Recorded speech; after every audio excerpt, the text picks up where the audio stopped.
Supposed to hit continue? No, we're good, guys. We're Yes, good now. We're recording this now.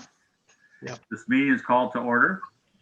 And the first item is, are there any staff communications to the board at this time? Any staff communications to the board, Steve, or? Yeah, I wanted to share a couple of items that I just dawned on me. Looking through you have several prior DRB minutes to review and adopt. I wanted to let you know, due to board member Kemp's absence, you can adopt one of them, the November 4th, but the other two, February 17th and May 4th, you will not be able to adopt because of the absence of board member Kemp, because he either made a motion or second, and we need him here to confirm. So the one item that you will be reviewing as far as the meeting minutes, prior meeting minutes, will be for November 4th. Okay. Thank you. You're welcome. Any other communications? Steve, could you introduce me, please? Absolutely. Thank you. My apologies. DRB, I wanted to introduce you to Shauna. Shauna is she's helping us out as an interim planning manager until we get our in-house planning manager. We're just waiting for that to happen. It should happen sometime next month. But in the interim, Shauna's going to be the new DRB staff liaison. And Shauna, do you have anything you want to make a quick comment, or would you like to introduce yourself any other way? No, that's, I wanted to make sure everyone knew who I was. So Perfect. that's it. Thank you, Steve. You're welcome. Welcome, Shauna.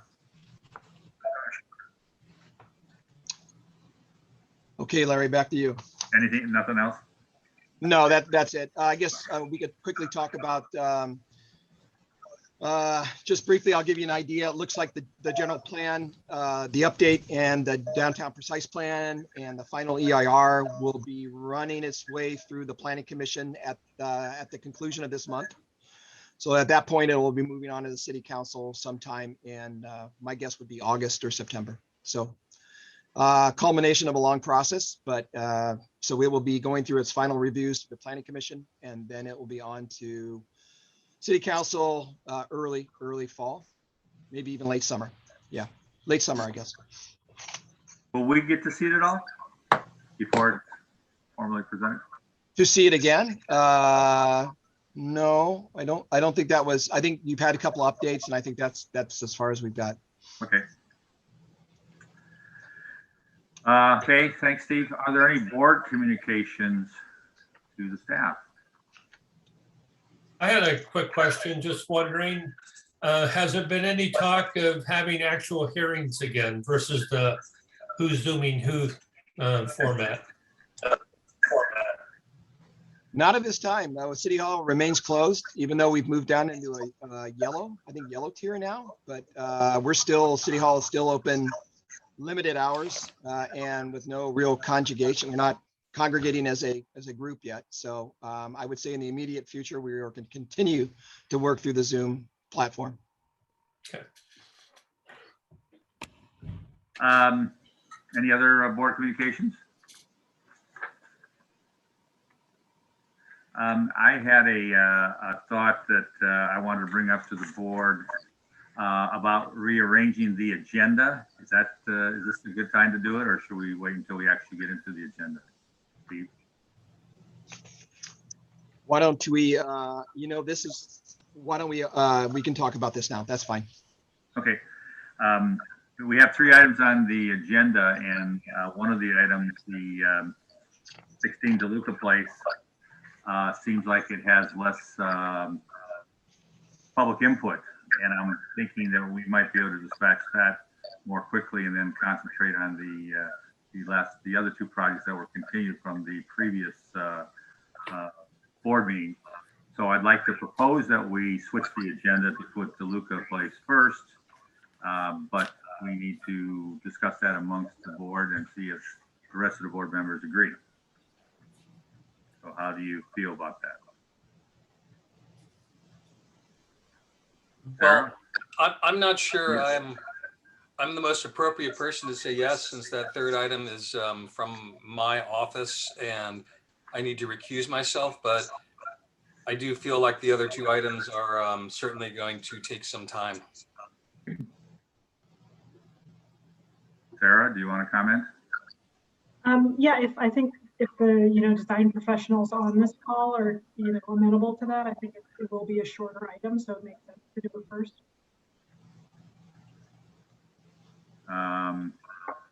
Don? I have no problem with that. I think it's a good idea. All right, so then why don't we just ask for a vote on that if everyone is in favor of switching the agenda so that DeLuca Place is number one, first item on the list. Say aye.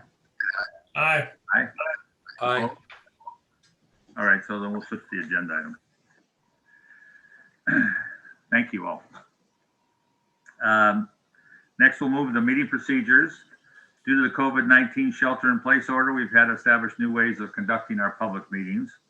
And I'd like to ask staff to address how the public comments will work this evening. So, Shauna, do you want to take it from here? Yes, thank you. Good evening, everyone. In addition to accepting written comments up to the design review board meeting, staff is accepting public comments over the telephone. This meeting is being conducted online, audio only through Zoom. Members of the public are invited to participate via conference call at the following phone number: 669-900-9128. And the meeting ID is 847-5414-6598 #. If you are participating by telephone and wish to provide comments, please press *9 when the chair opens the public comment period for the item you'd like to speak on. This virtually raises your hand. Once it is your turn, you will hear a notification that the host is inviting you to participate. At that time, please then press *6 to unmute yourself. You can then speak. Introduce yourself and you will be allotted up to 3 minutes to speak. If you submitted comments prior to the meeting by email or letter, it has been forwarded to the design review board. Larry? Okay, thank you. I had one question. Is the public then cannot see our proceedings at all, even if they can't participate in the Zoom meeting, they don't see us visually? They can see visually. Oh, okay, so that they can see if there's any exhibits shown on the. That is correct. Good. Yes. All right, let me now describe the meeting procedures. We, for each item, we'll begin with a staff report and the board will ask questions of the staff on the report. Then the project applicant will introduce the project and the board will ask questions of the applicant concerning the project. Members of the public will then be invited to speak, and community members on the conference call can speak when they receive the notification that they have been unmuted. And we ask that the public please keep their comments to 3 minute minimum or 3 minute maximum. The board, after all the public comment is received, the board will have the opportunity to question staff or the public after each segment. And then we will close the public hearing after that and bring the matter back to the board for final discussion and resolution. Going on to the I'm sorry, before we move on to the consent calendar, I have also been asked to ask applicants to keep your cameras off until it is time for your item, and to also be mindful of the mute button if you are not speaking. Thank you. Thanks. Okay, moving on to the consent calendar. First item on the agenda actually is the review and adoption of prior board meeting minutes. We had 3 board meetings with minutes, but 2 of them do not have the proper quorum to approve. So only the minutes on November 4th, 2020, if you can remember that long ago, May we have a motion on those minutes? Anyone? I'll move that we approve the minutes. Do we have a second? Second. Good. Is there any discussion about those minutes? Any revision or anything? No. Hearing none. All those in favor say aye. Aye. Aye. Opposed? Aye. Okay, those minutes of November 4th, 2020 are approved. And then we'll now move on to the first public hearing on the agenda for tonight, which, remind you, has been switched to 16 DeLuca Place. That's the Allied Heating and AC building. This is a request for a conceptual design review to demolish an existing one-story industrial building and construct a new two-story 7,774 square foot building. And it was primarily storage, factory spaces with ancillary office space, not exceeding 25% of the overall building square footage. So, can staff give us their report? And just to speak up prior to this item, I'm going to recuse myself as this item is one of the items out of my office, and Steve Murch, my architect in the office, will be presenting. So I'm going to step down and stop my video right now. Thank you. Thank you, Stuart. Great, thank you. Good evening, Chair, members of the board. My name is Crystal, and I'm going to be providing a brief presentation on the project for you tonight. So my presentation will include a brief discussion of the DRB's role with regard to conceptual design review for the project, followed by a discussion of the existing context, conceptual proposal, and I'll conclude with a discussion of staff's request for recommendations from the board, which will facilitate formal project submittal by the applicant. So for the benefit of the public, I would just like to provide an understanding of the intent of conceptual design review. So this slide provides an overview of what the DRB's role at tonight's meeting will be. As detailed in the staff report, conceptual design review provides an opportunity for the board to provide feedback to the applicant prior to formal application submittal. And as such, as stated at the conclusion of my staff report, or excuse me, my presentation, I'll be asking the board to provide specific feedback on the project design. So here are a couple images of the project site. So as shown outlined in the image on the far left-hand side, the existing site is within an established industrial area and is currently developed with an approximately one-story 5,000 square foot building. The center and right images show the site's general plan and zoning designations respectively, both of which are industrial and are completely surrounded on all sides by areas also designated industrial. This image, which is an excerpt from the plans submitted to you as an attachment to the staff report, is the proposed site plan. And I would also like to note that it includes the limits of the existing building, which is shown outlined in red. As proposed, the project includes approximately 20% lot coverage, and the greatest setbacks, as you can see, are provided at the front and the rear of the property. The building that's currently there is essentially going to be shifted over to allow for an access drive, and as you can see, the majority of the parking is going to be located at the rear of the lot.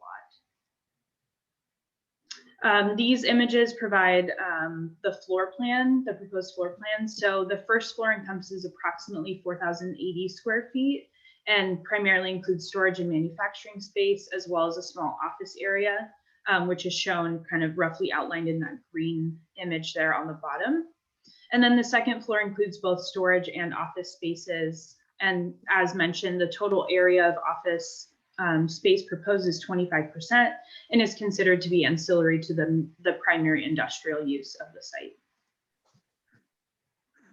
Here you can see all four building elevations. The front elevation is shown in the top left and provides the highest architectural interest with a substantial amount of glazing. There's some vertical landscaping proposed, and there are awnings located over the front door as well as the second story windows. Similarly, the rear elevation, which is shown on the bottom left of this slide, provides articulation through the use of windows and the awning, which is located above the door, and kind of provides a sense of pedestrian entry for people that are utilizing that rear parking lot. The two side elevations still provide some architectural interest and articulation through the use of windows. You can also see the vertical landscaping shown there. However, the design is it's similar to that of industrial buildings in the immediate vicinity. The project proposes metal rib siding and roofing, as well as the composite panel awnings, which I previously mentioned, and metal framed windows. And I would also like to point out that the proposed design and materials is intended to be consistent with the adjacent building located at 10 DeLuca Place. And that's shown in these images on the right hand of this slide. And here you can see the preliminary landscape plan, which includes a variety of trees, shrubs, and vines, which is intended to be the vertical landscaping, as well as ground covers. And landscaping is primarily located a small patch in the front and rear of the building, and then some more landscaping within that interior north property line. This was noted in the staff report that the project does not currently meet the minimum 10% landscaping requirement for the industrial zone. However, as this is a conceptual review meeting, this provides an opportunity for the DRB to discuss the appropriateness of the landscaping as proposed, or provide feedback to the applicants on how they can increase the amount of landscaping that's on the site. And so lastly, we are asking that the board provide feedback and recommendations to the applicant, which again will facilitate a formal application submittal so that the project can come back to the design review board for recommendation to the planning commission. So we're looking for feedback and recommendations with regard to consistency with the applicable policies and guidelines, the context of the proposed building and the existing development in the area, the colors and materials, site plan layout, and the preliminary landscaping details.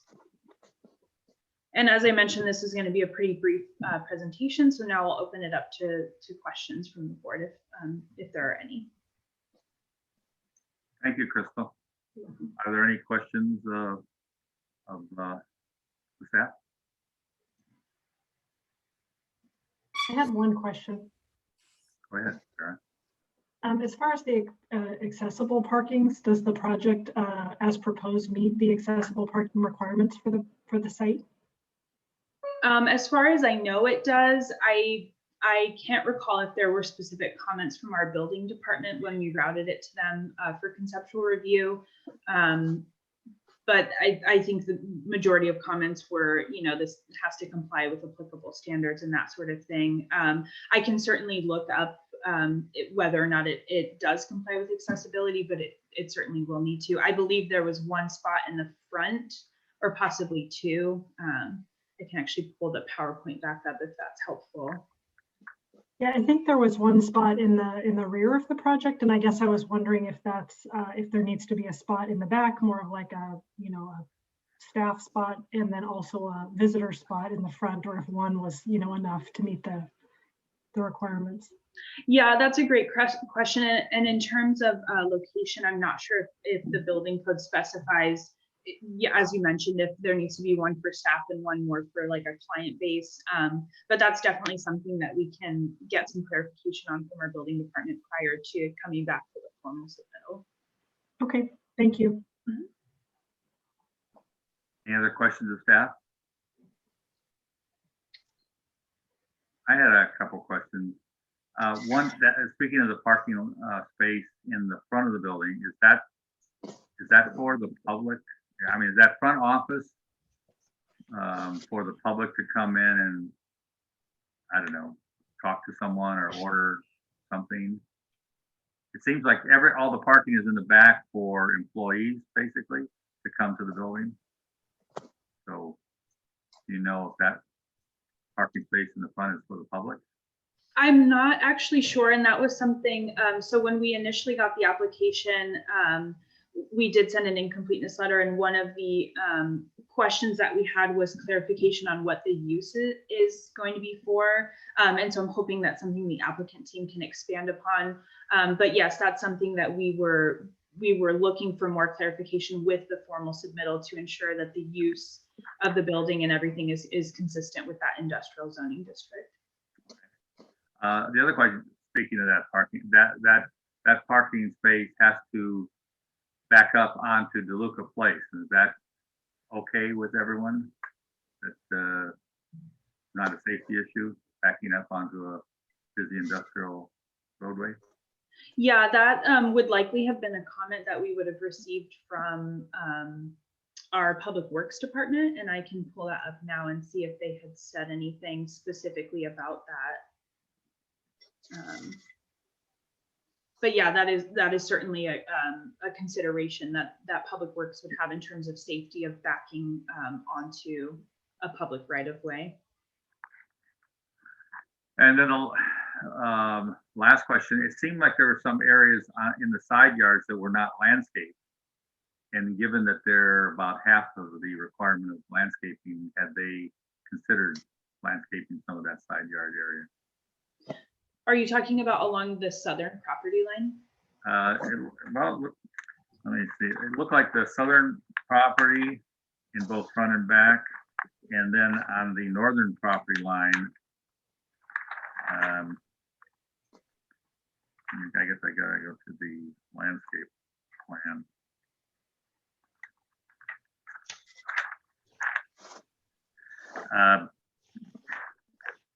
Like the very front, on the northern side, the very front doesn't seem to have any indication of shrubbery. Maybe that's just, well, it was omitted, but was that intentional that it wasn't going to have any planting?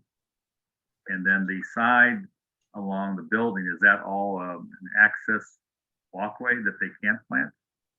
I was unclear about that. So.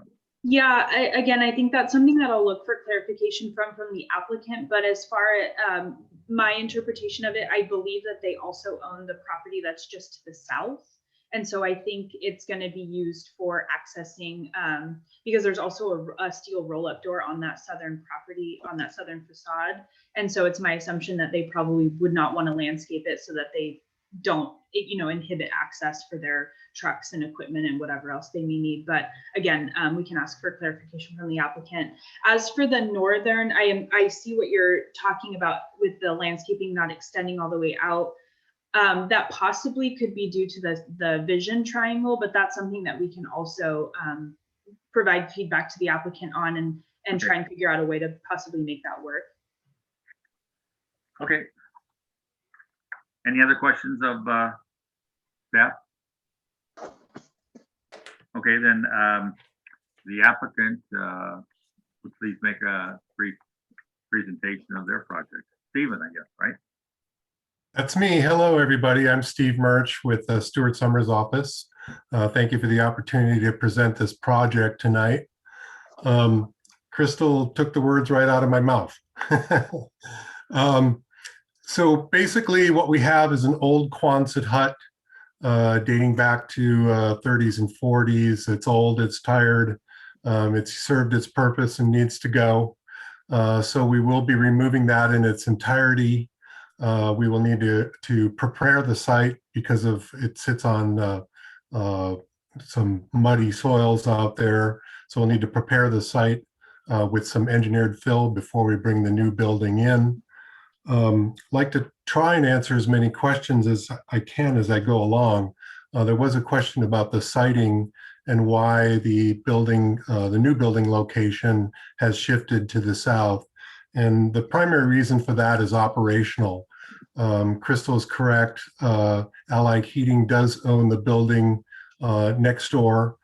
And so moving this building closer to that one helps to facilitate their staff getting together and creating HVAC equipment and ducts and so forth together, while the driveway on the north side provides a good access really to all three of their buildings, two of which are located on the corner property and one of which is located on the subject property. The site is actually 20,611 square feet. And the total existing building right now is 4,973. We've got a new building going in for a total area of 7,774 square feet. The primary use there is actually factory situation. So Allied Heating does create and build a lot of the supplies that they use for mechanical and air conditioning, a lot of ductwork, sheet metal work, storage of equipment and so forth to be installed in both residential and commercial buildings.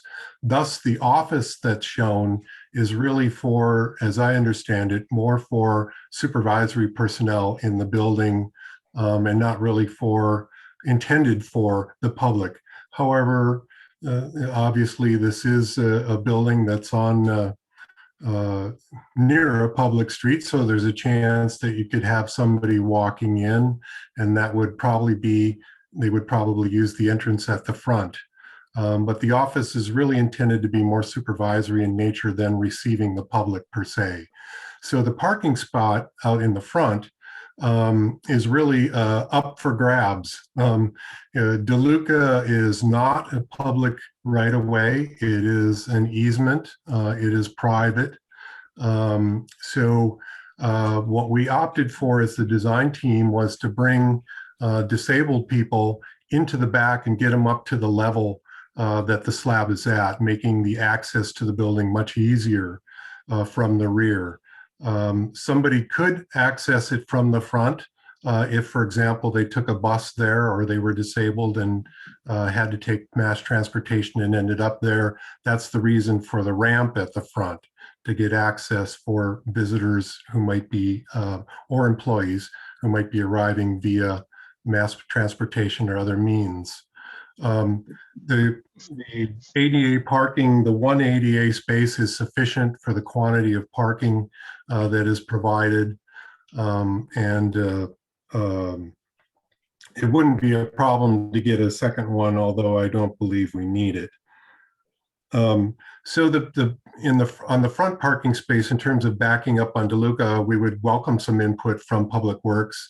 However, we did not think it was a big issue, certainly not the same size issue as backing out onto a public street, again, because DeLuca is a private easement. Regarding the landscaping, you see the landscaping both in the rear and in the front. And there was a question about the landscaping on the north side. The reason the landscaping does not show graphically on the plan towards the front of the property is that's where the bioretention is taking place. And you'll see a note on the landscape plans to the effect that grasses and so forth, which can survive in the bioretention landscape, would be placed there. So there is going to be some vegetation in that area. Along the southern side, Crystal's absolutely right. That's purely driveway, again, to facilitate the access between buildings. And that's the reason for the overhead doors there as well. All in all, we've got a two-story metal building that is a prefabricated building. The colors for these prefabricated buildings are many to choose from, and we've selected a kind of a beigeish color. I guess you would call it taupe or taupey, with a gray trim and gray roof. We did try to dress up the building as much as we could with some nice awnings and with the landscape wall, the green living wall, and trying to do our best to make the building look presentable from the street. And I think we've accomplished that. We've got a really nice project here, and we're looking forward to getting it started. I'm here to answer any questions that you may have, so please proceed. Thank you. Are there any questions of the applicant? I have a couple. Go ahead, Don. Regarding the south side of the building, it looks, the setback is only 5 feet from the property line to building. Is there a fence proposed in this area? Or is the idea for these two buildings to work together?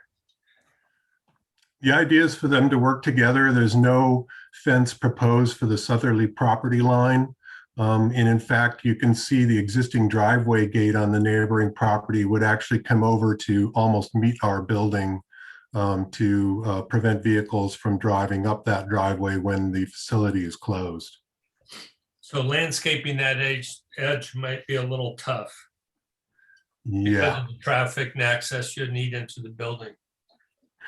correct. And that's really one of the reasons for the living wall is we did try to get some sort of a wrap of a planter around that, at least around that front corner, which we know is going to be highly visible when you're approaching the building. All the questions I had. Anyone else have questions? I have a couple of questions. Talking about the landscaping, I would like to see a little bit more landscaping somewhere.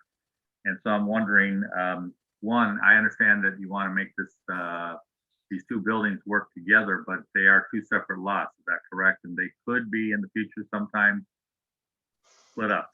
If Allied just didn't need all this space, they could sell one of the lots. Is that correct?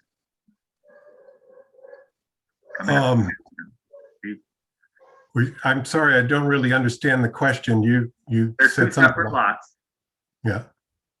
two separate buildings owned by the same company right now, and they're amalgamating their operation. But in the future, if the company decided to downsize or move or something like that, the two properties could be sold separately. Is that correct? Sure, they could be sold separately. And they may not then function as one. Okay. That's possible, sure. Sure. Next question I have is, for example, in the front where you have the ramp, the handicap ramp going up to the front of the building, between that and south of that to the property line, that's not really an active operational area other than just being the drive in and drive out place. Could that be landscaped? Oh, that's a nice suggestion, and we could certainly entertain that with our client and the landscape architect. I see exactly what you mean. Although we do want to make sure that we maintain a good 16 feet across that driveway for fire department access. But we're definitely willing to take a look at it. Okay. I guess the same question would be kind of just on the, that's on the west side of the, that's on the, what would be the north, the southwest corner of the building, southwest corner of the lot.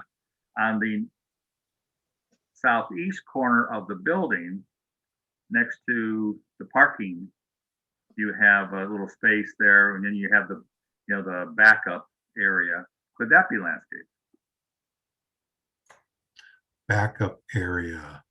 Well, you have those 3 parking spaces. One of them is handicap where the ADA parking is.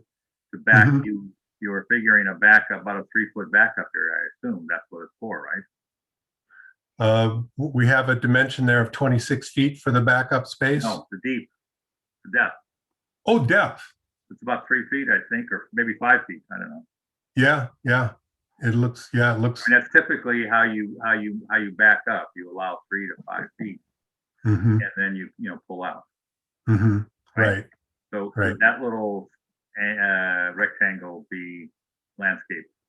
Because that back entrance is almost like the primary entrance for the employees, right?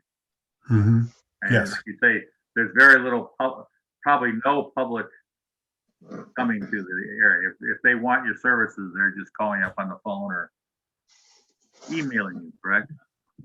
Correct. Not you, your client. Yeah. So I see where you mean. And again, I think that that's an idea that we'd love to share with our client and with the landscape architect, and we'll certainly consider it. I think it's a thank you for mentioning it. Okay. And then proceeding, the very east end of the site, you have areas, something about metal containers, existing metal containers to remain. And then there's something that looks like, I don't know, a stair or a ladder or something. What is that in the middle?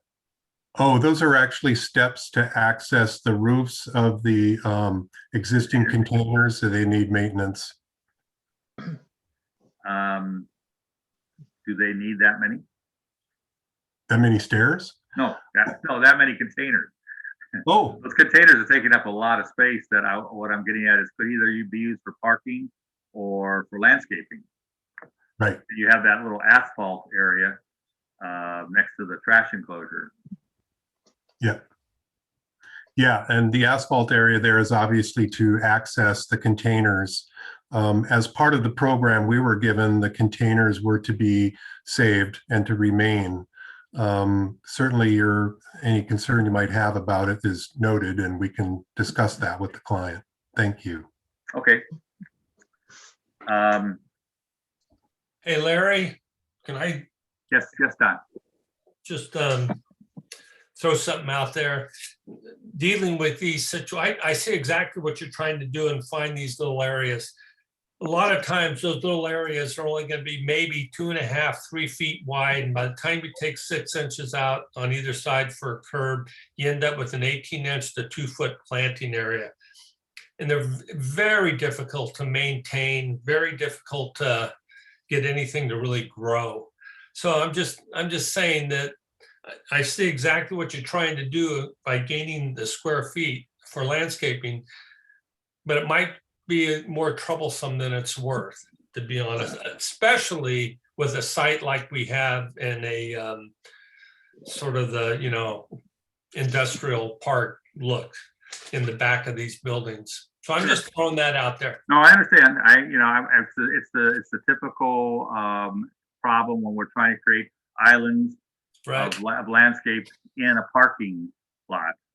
We've got to have a minimum distance, and it looks to me like we have some opportunities there. Like, for example, where those containers are, you got that big asphalt patch that was said that. Oh, that's different. That's a nice area. Yeah, but they said it was for access to the storage containers.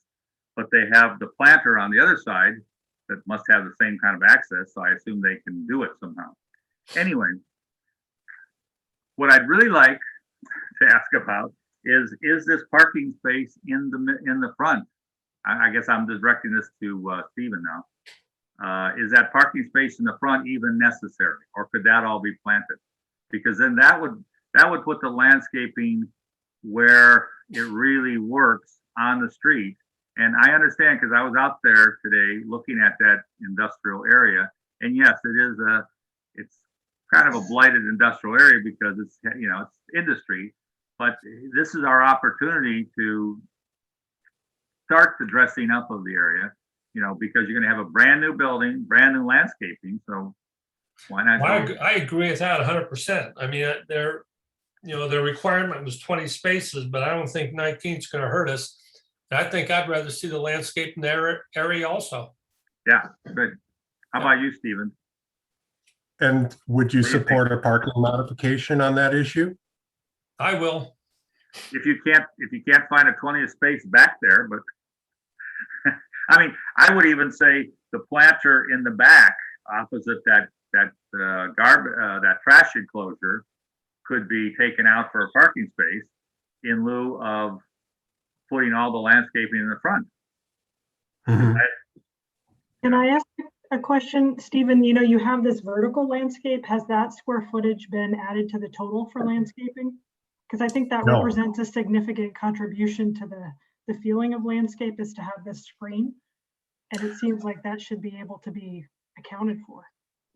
Right. And I have not accounted for it, but I do see that our landscape architect accounted for it in his calculations. And it looks to be we're about 500 square feet difference between our plan and his. And I'm not sure exactly right now what the size of that thing is, but it's definitely a couple of hundred square feet. It probably should count for something. I guess with all due respect, and I understand the process and the codes, we are on a private property here. We're kind of in the middle of an industrial area. We don't even have a public right of way to get us to this property. It's an easement.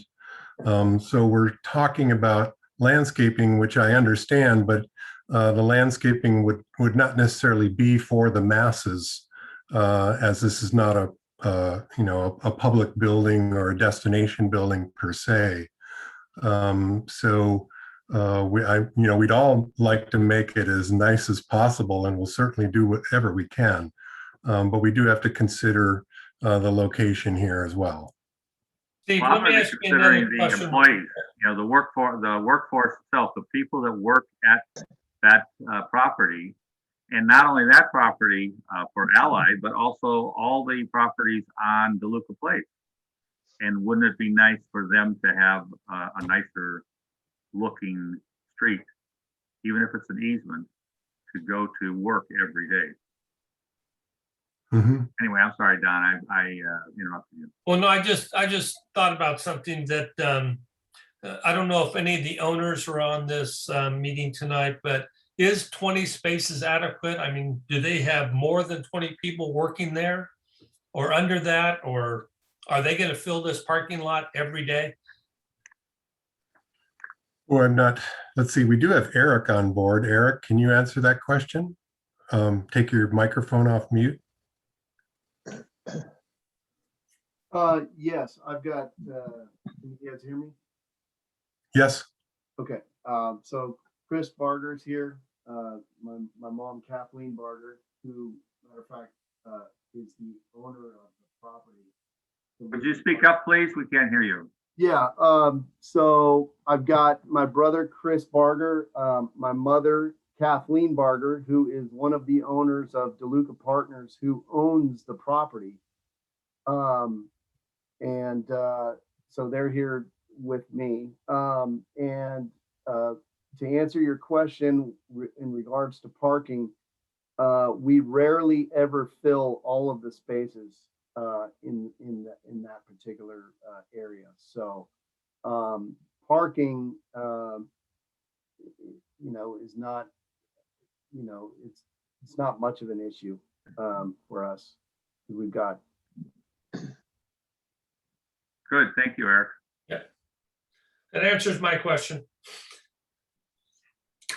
Okay, any other questions of the applicant?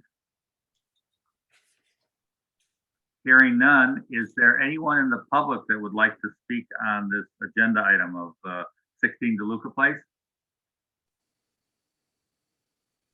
Yes, Steve, we have to wait to see if you or Shauna. Yes, as a reminder, if there's anyone on the conference call that wishes to provide comment on this agenda item, please press *9 to virtually raise your hand. And once it is your turn, you will hear a notification that the host is inviting you to participate. And at that time, please press *6 to unmute yourself. You can then speak, introduce yourself, and you'll be allotted up to 3 minutes to speak. We have one comment, individual who has his hand raised. Len Rifkin.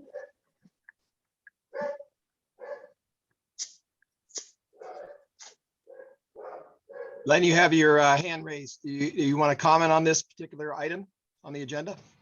Nope, no longer. Okay, very good. So there's no one from the public that wishes to speak on this agenda item, is that correct? I do not believe so. *9.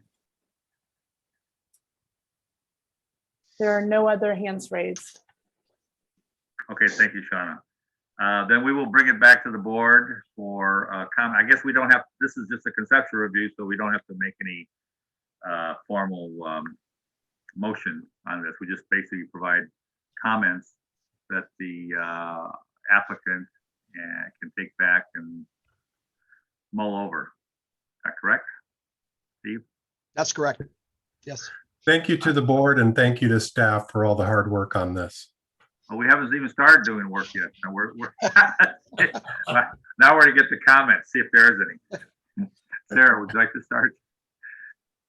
Sure. A few things. I think on the site plan, I know we talked a lot about landscaping. I think the applicant should be able to accommodate or, allocate that vertical landscaping as contributing to the site landscaping, because I think that represents, a nice gesture and is visible from a farther distance than maybe if it was all at the ground plane. So I think that's nice. I was happy to hear that there was the ramp at the front to kind of accommodate a variety of users. I think that was also nice.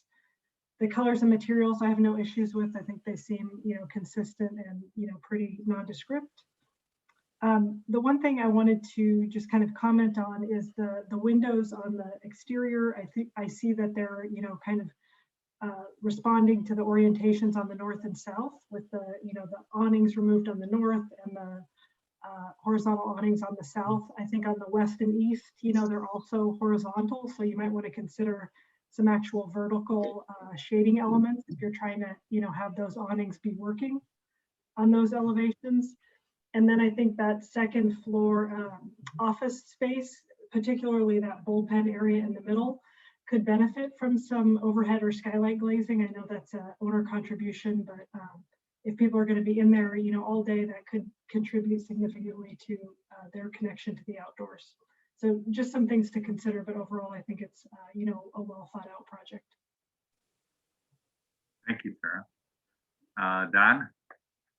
Okay, I have no problems at all with the project or the building. I think it's well done. I guess I have some concerns about the small landscaping spaces in the back, especially in the back of the building. I think they may be more of a nuisance than anything else, but I love the idea of getting rid of that parking place in the front and devoting it to landscape. That's all the comments I have. Okay. My comments, I start out with the landscaping. I think that there is a real possibility to introduce more landscaping on the site to bring it up to the 10% that's required. And I think we found a place that we can do it by just eliminating that parking in the front, where I think the landscaping in the front would really help the building, the property, and the entire neighborhood. Even though it's an industrial neighborhood, I think you have the opportunity to set a precedent, because I would have, there's several Quonset huts there. They're eventually going to probably go the same way that this building is going, be demolished and put a new building in there. And so I'd like to see you set a precedent, if possible, with the design of this building. The building is a very simple building, and it's a metal building, and that offers a lot of opportunities in addition to the landscaping, in maybe doing something a little more jazzy with the siding itself. Alternating the type of siding, alternating the color of the siding, the direction of the siding, things like that. The one thing that has basically dressed this building up, this square building, has been the awnings. So I'd like to see those, some kind of contrasting color than the buff, if the siding has to be buff color. And then the planted landscape wall, which, if it's done right, will be very successful. But if it's done wrong, will just be basically probably a trellis type structure with a couple of spindly roots and everything like that. If that landscape wall is going to be counted towards the landscaping requirement, then I think you have the opportunity to landscape even more, because this, the way I understand it, this south elevation is going to be pretty evident from the street, because it's between the two allied buildings, and that forms the driveway between these two buildings. So if we can't get the landscaping on that south wall of the building because there's too much interaction between those buildings, couldn't we get some more on the actual building wall itself? And then, like I say, I think the biggest opportunity, though, and probably the least expensive opportunity, would be to put planting in the front, take out that parking. That would eliminate a lot of concrete in that front, and I think that's a step towards making an industrial area a really nice area. We've had a couple of examples of some really nice industrial buildings, mini storage buildings and everything, as basically metal buildings that have taken a little more daring direction towards jazzing them up a little bit at not great expense. So I'd like to see that personally. So the little more landscape, meet the landscaping requirement of 10% somehow. And if we can eliminate that parking, I would be in full support. It sounds like this type of building doesn't need all that parking. It just happens to, be required for 20 spaces. But if you can do that, I think you can get 20 spaces in the back anyway. They should probably all be in the back because it's basically employee parking, not for the public. So those are my comments. Thank you for presenting that. Good luck on working it out, and I guess we'll see you the next time you actually make the formal review. Thank you very much. Thanks, Steve. Okay, the next item on the agenda, that's the second public hearing, is for Ross Terrace. It's a request for a lot line adjustment and exception and environmental design review permit to allow construction of a 2,842 square foot single family residence on a vacant hillside and a construction of a 2,885 square foot residence on a vacant hillside lot, and then construction of a 2-lane access driveway approximately 480 feet in length within the undeveloped Ross Street Terrace right of way. So the staff report is by whom? Dave? Yep, Hi, Dave. I am the speaker today. Hello, Dave. Thank you. Good evening, thank you. Let me share my screen. I've got a PowerPoint that kind of lays out the project and gives an introduction to the board and the members of the public. And let's get this to work. There it is. So again, just a quick summary of the 4 requested applications: lot line adjustment, a permit to build each house, and of course, extend the driveway, and then the exception for guest parking, natural open space, and driveway grades. The purpose of our meeting is to provide design recommendations to the applicant, and depending on the board's decision, to provide a recommendation to the Planning Commission on the design. I'll start off now with showing the location. I've got 2 different versions of the location map. One just shows the home sites, the other shows the entire project. You can see the 2 home sites here and here, and the proposed improvement to the currently undeveloped Ross Street Terrace right-of-way. Let me start off at the top with the lot line adjustment. On the left, you see the lot lines as they currently exist. That is, the flag is over on the left. And you'll notice from the other one that there's a lot of real steep topography here. So it seems problematic. If you go to the right, what you see is the proposed lot line that they're actually proposing. And the arrow shows the movement of the access flag to the upper lot up here. And you can see by these contours, there's a lot of topography right in here that would be problematic to build. Here's just a quick overview of the project. An upper residential unit here, a lower unit here, and then the long access drive coming in from Ross Street. Later, I'll discuss a suggestion by some people that we access the project from Clayton Street instead. And that looks closer, but it turns out that needs about the same amount of road improvements as from Ross Terrace. And one of the things I think it's interesting to note here is that when you're out there, a lot of the fences don't match the property lines, which is not unusual in older parts of the community. One house has actually built their fence almost all the way across the access drive. The existing fence here is actually on the project site. So it's there's been a lot of history in this area. Let me kind of summarize some of the characteristics. the proposed lot line adjustment is keeping the lots the same size. That's the first of all. The upper lot staying the same size, the lower lot is staying the same size. And both lots do not meet the requirements of the zoning code for 7,500 square feet, but because they're legal lots, they are considered to be developable. Minimum open space required, and that's required based upon a 7,500 square foot, which neither lot has. For the upper lot, proposed 1,957 square feet, or about 54% of the requirement. The other one a little less because a lot smaller, again, about 53%. I did a rough calculation, and if both lots were 7,500 square feet, they would each be able to provide the minimum open space. And I think an important thing to consider is the maximum lot coverage. Both lots comply with the 40% requirement. They're both under that. Size of the proposed structures.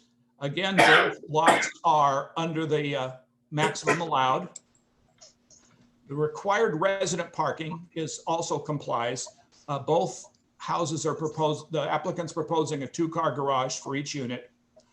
The second of the exceptions is to propose only a single guest parking space. These are proposed to be right in front of the unit outside the proposed right-of-way. You can see one guest space is here. Another one is in this location. This is a fence at the end of the proposed right-of-way improvements. And this green line shows the location of a cross-section that I'm going to be looking at next, from the parking area of the upper unit through the lower unit, across the access drive, which is wider here than it is closer to Ross Terrace, so that fire trucks can turn around. And then the two retaining walls here. And you can see here's the upper driveway. Here's the residence. This is looking over the proposed access drive. And then here's the Ross Terrace, the first retaining wall, a landscape area, and the second retaining wall down to the ground level. I've provided a couple of cross sections of the access drive itself. This is the one closest to Ross Street. As you can see, there's a sizable wall on one side. You can see the dotted line, which is the existing ground surface. And so as you can see, there's a wall here to hold back the slope. But on the other side, you're effectively at ground level. The next one shows a little closer up by the apartments at 122 Ross. Again, the retaining wall on the uphill side is only 2 feet. The one downhill is about 5 feet. And this allows for a 16-foot wide drive aisle. And as you can see in this location, this is an existing fence that has been built for one of the properties, and that'll be removed as part of the project. Show you the kind of an enlargement of the front elevation of the lower unit. I know the applicant's architect has much better images in this, so I'm not going to dwell on this. Again, looking at the proposed materials, again, the architect's presentation is much superior to what I've got here. There is a conceptual landscape plan.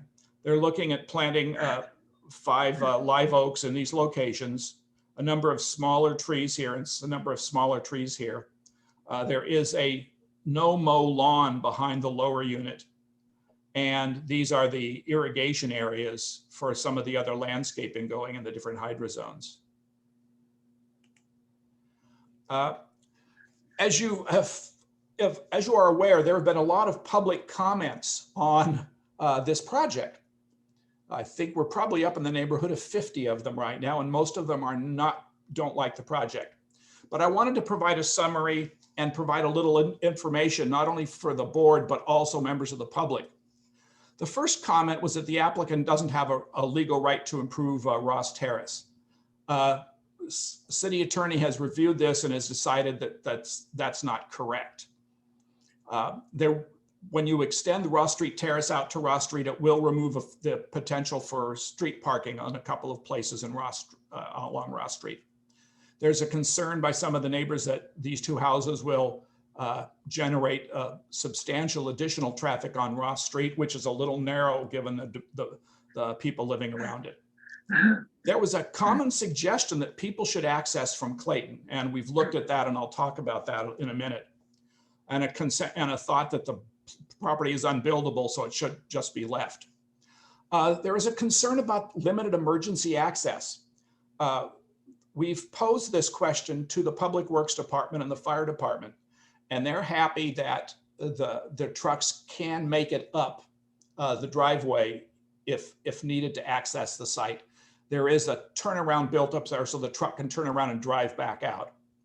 There's a concern about the number and heights of retaining walls, and that's clearly a valid design issue. A lot of the people have been using it for a variety of purposes over the years, and they are concerned that they won't be able to use it anymore. There's a concern about the removal of some of the trees and loss of what's perceived as community open space. There's concern about increased runoff because there will be increased impervious surfaces, but the maintaining flow amounts is one of the standard permitting requirements the project goes through. And then also construction, staging, and parking. Since the project is somewhat removed from Ross Street, there's a concern about where people will park. To talk a little bit about the retaining walls, what I've done is, based upon the plans, I have done some kind of comparisons. From Ross Street, from the edge of the right-of-way to the center line of the driveway to the upper unit, it's about 400 feet. From Clayton, where the public street ends on Clayton, it's about 440 feet. There are no residents that currently rely on Ross Street Terrace for access. There are 6 residential units, 2 single-family homes, and a small multi-unit structure that rely on access from Clayton. So any construction would directly affect 6 people beyond just normal construction. Again, the starting elevation from Ross is higher. The maximum elevation is a little higher, but it's not starting at a much higher spot. The average slope, which is the calculation of all vertical slopes across the distance, is a little lower for the Ross Street Terrace, a little higher for Clayton.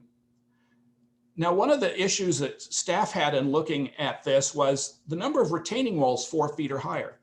As the board knows, retaining walls up to 4 feet are basically allowed everywhere without an optional consideration. Above 4 feet, a specific approval of the higher retaining wall is required. And to show the first one, what I've gone in based upon the information provided, comparing the elevation at the driveway with the elevation at the top slope. The brown lines indicate the location of retaining walls over 4 feet. And I've added a few spot elevations just to show the relative magnitude. And I'll go back and forth between this and the other one. This is the access from Clayton. And this is and there is a residential unit right here that would require a 6-foot wall here and a 4-foot wall built in front of the unit to raise the roadway up. You can see a lot of 10-foot retaining walls along most of this right of way. Let me go back. Whoops, wrong back. There we go. And there are tall retaining walls here at the entrance, but once you get up on top, the walls are a lower scale. And then going back to this one again.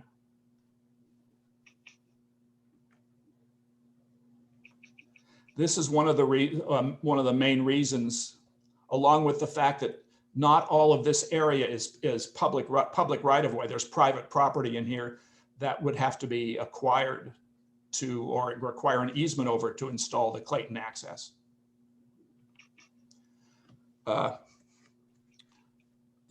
This is mostly for the members of the public watching the meeting tonight.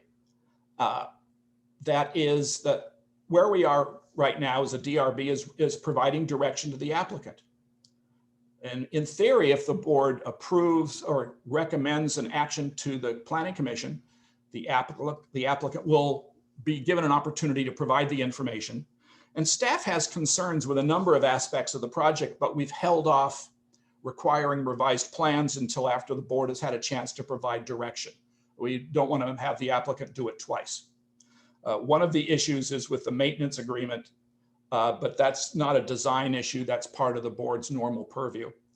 So after they've provided the information, in theory, staff will prepare the CEQA compliance document. It'll be released for public review and comment. After that period's over, then we'll prepare the staff report, schedule for hearing, and at some point in the future, it'll go to the Planning Commission for a decision. So that's kind of where we are in the process. And the next slides, I've just kind of summarized the questions that staff has for the board. And I'm going to run through these fairly quickly and then go back to the top. Well, actually, and we'll go back to the top. And then when it's board discussion, it'll be time. I'll come back to these slides. So the lot line adjustment, how do you feel about the proposed adjustment and the reorientation of the two lots? Does the proposed site plan demonstrate efficient use of the site? In terms of the site design, the orientation of the two houses and the driveway to the upper lot, the design of the access drive and the location and number of guest parking spaces, building design and architecture, the architectural design, the proposed colors and materials. For retaining walls, it's the use and location of the proposed retaining walls. And then the amount of natural state on each lot, including counting the various landscaping as part of the natural state. The proposed landscape scheme involving low water use native species, and the removal of a significant number of trees, most of which are in the Ross Terrace right-of-way. There's a few smaller oaks on the project site. But that concludes my presentation, and I am available to answer any questions. Thank you, Dave. Are there any questions of the staff? I do. I have one. Go ahead, Don.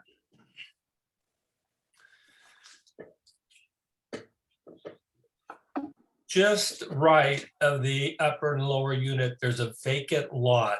On the slide that you're showing right now, it's right underneath the lower unit Yes. box. Who owns that property?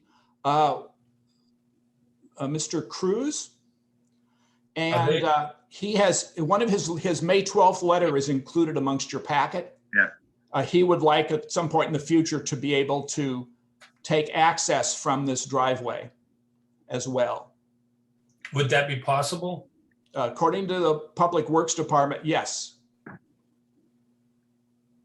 Now he'd have to extend the access drive and would be required to join the maintenance agreement for the private driveway. But that would be the only thing, the only requirements he would have in terms of providing general access. We have not seen any plans for the property. We have no idea what his plans are or when he may actually want to do improvements.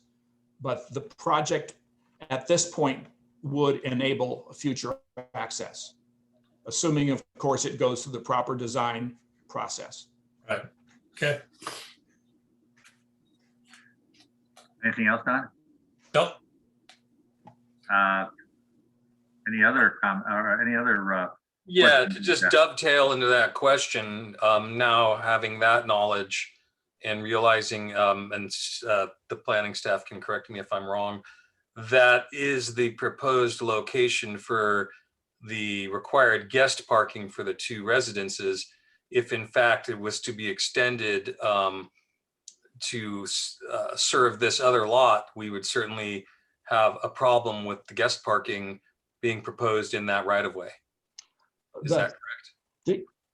Yes, except the proposed guest parking is actually not located in the driveway. It's actually located in this area right here. This is the guest parking for the lower lot, if you can see the cursor. Yes, I see that. Okay. And the upper one is up here. Whoops, sorry. Both required guest parking spaces or just one? Just one. The one there, as an exception, they're requesting that they be required to provide only a single guest parking space. Got it. So that's all connected. Okay, thank you. Yeah. You're welcome. Anything else, Stuart? No? How about Sarah? Do you have any questions? Yeah, I'm not sure this is for city staff or the applicant, but was there any, planning or submission done that proposed smaller units that met the lot coverage requirements or the open space requirements? Was that I'm part not of the aware discussion? of anything of any smaller units. I believe the previous conceptual review in 2017 had similar sized units. So I think the answer is no. To my knowledge, they haven't. And maybe the architect, Steve Carter, is here. He may have a little better history of that. Okay, thank you. We can ask them that later when we ask the applicant to present their thing. Any other questions? I had a couple questions. The proposed Ross Terrace, is it 16 feet wide or 20 feet wide? It's 20 feet wide down at the entrance from Ross Street, 16 feet along this part, and I think it's 30 feet up here in front of the actual units. So the most of it is going to be 16 feet across along this central section. And I saw the obvious question is, why does it vary so much? Well, 20 feet here was designed to provide easier turning movements onto the driveway. The wider area here was to facilitate the turnaround for the fire truck. And Now, go ahead. I'm sorry. I don't have anything to add, sir. I apologize for my interruption.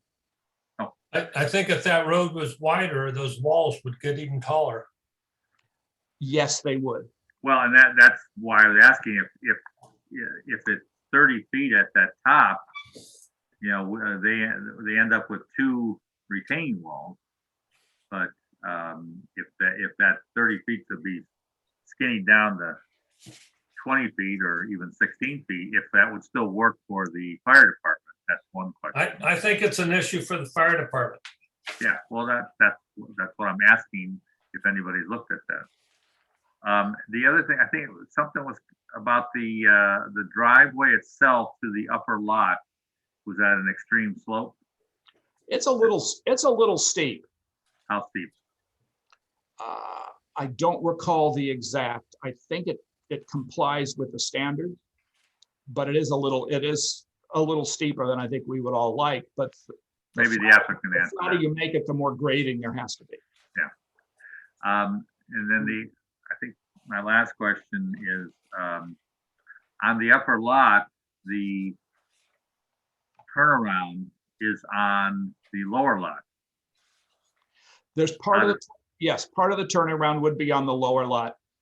During the lot line adjustment process, they would be required to provide an easement for that use of the property. Staff thought it was important that the lot sizes stay the same, so that it shows that we're not allowing the lot line adjustment to alter the existing condition. But if the board would recommend that it would rather have this lot line notch out like this to match the wall, I think that would be a relatively simple thing to accomplish. Well, since if the lot lines are going to be adjusted anyway, couldn't they adjust the lot lines to accommodate that and still stay in the same square footage? That, I think, is not possible, given the relatively small size of the lots and the fact that right now the lots do comply with the building setbacks. I'm afraid that if we reduced it, but I can have based upon the board's recommendation tonight, I can have the applicant's design team look at this. Okay, thanks. Oh, and one other question. There was some mention in I think the 2019 letter from Carone Parker that this would have to go through quite possibly an EIR. That would be resulting from the CEQA review initially because of the amount of grading and removal of trees. Is that the case, or do you not know yet? Staff has not made a determination about what's the appropriate way to comply with CEQA. An EIR is an option. So is a mitigated negative declaration. At this point, we don't have enough information to make an informed decision on that. Okay, thanks, Dave. If there's no other questions, let's take it to the applicant, Steve Carter. Is Thank the you. architect, and would you please present your project briefly? Okay. As briefly as possible. Well, yeah, thank you to Dave for that presentation. That will greatly reduce what I have to say. Since we talked so much about the road already, I will try to focus a little more on the architecture. Thank you for hearing our project tonight. I am Steve Carter. I work for Joseph Farrell Architects in Novato. And we are here to present the development of 2 vacant hillside parcels into 2 housing units. As Dave laid out for us, the parcels are between Clayton Street and Ross Street. They were approved as part of a city subdivision map in 1963, and the lots, as Dave mentioned, are undersized for the zoning. So to add to the development of these, the challenges that we face developing these sites, either site has current public roadway or utilities, and have been, the lot has been sitting idle for some 50 years. 2 years ago, our client, Kobe Friedman, came to us following another design that he submitted with a separate architect, and asked that we take another look at this and try to incorporate some of the comments that the previous review had related to the project. He wants to try to develop 2 houses, each about 2,500 square feet on each of parcels 59 and 60. We tried to address those incompleteness items in our new design submission, and we hope we have achieved that.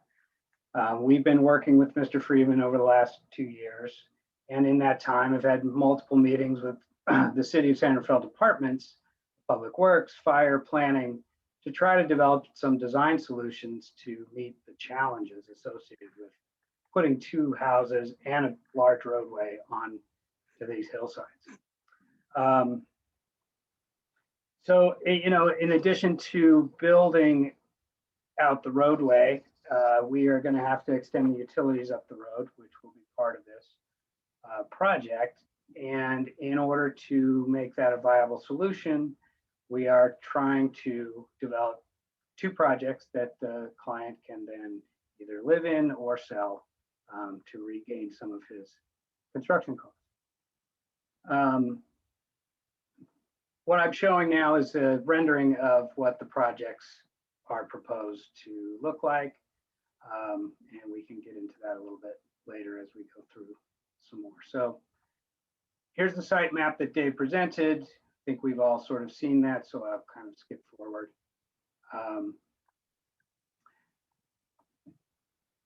So for the site access, we are intending to use the right-of-way coming up from Ross Street, as Dave has laid out for us. This is a potential rendering of what the access point would look like coming off of Ross Street, with the higher retaining walls a little bit wider and leading up to the sites themselves. These renderings were done prior to some modifications that we made, so they're not 100% accurate, but it kind of gives you an idea of what it might look like. This rendering kind of shows how the site will be accessed coming up from Ross Street towards Clayton Street, and how the project site will sit within that roadway. And an overview of what the entire street could look like if our neighbor with the vacant lot were to extend the roadway to meet his site. So the negotiated solution that we had with the city that we're presenting tonight allowed us to have some steeper grades than current fire standards, and at least a portion of the roadway. There was talk about the width of the roadway. We did go back and forth. Originally, Public Works wanted to hold us to city standards of 20-foot wide roadway, which we negotiated down to a 16-foot wide roadway, given that this is going to be a private road. And typically a private road, you're allowed to have a narrower road than 16 feet, but the city and fire wanted to maintain the 16-foot wide. So we reduced it to 16 foot wherever we could to bring down the height of those retaining walls. Really, while nobody wants to have to build a 500-foot roadway with including all the utilities, it's really the only way to access these sites. They have been, kind of cut off from public streets, and so we have to extend from either one side or the other. I'd like to go ahead and get into the plans a little bit so everyone can kind of see what we are proposing for the residences. Each of the residences is fairly similar in design. Each one is a 3-bedroom, 2.5 bath. We've tried from the previous submittal to make the plan more efficient. The previous submittal had quite a bit of circulation within the plans, and we tried to consolidate that to a central core where you have very limited hallways. The room sizes are reasonable yet not oversized. And we tried really to keep an open plan up top and provide some indoor-outdoor space so that whoever is living here can really enjoy views that are available to the upper level, all while stepping up the hillside and meeting the design of the hillside standards. So as you can see from each plan, they're very similar. You enter from the lower driveway or the upper driveway into a 2-car garage, which leads to an entryway. There's small storage within the garage. We are providing 1 off-street guest space. In order to provide 2 off-street guest spaces, we would be eating up more of the natural state. So in an effort to try to balance the two, we have opted to try to get a variance for each. In the event that the board sees the off-street parking as a necessity, I think there is a possibility to potentially do some tandem spaces or widen these parking spaces to get 2 at the expense of giving up some natural state.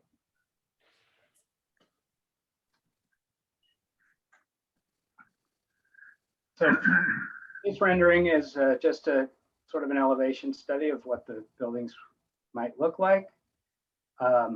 Following, our client's desire to have a little more contemporary style architecture, we have tried to do that with roof lines and clean lines, but also tried to bring in some elements that are much more in keeping with the neighborhood.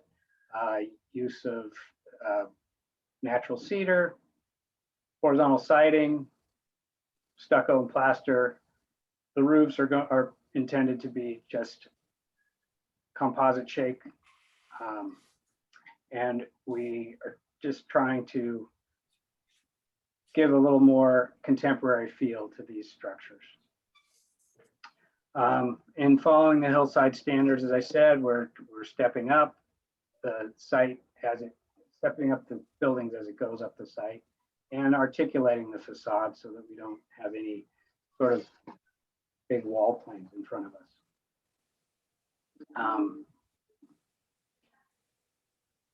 These are the elevation sheets showing each side of each building.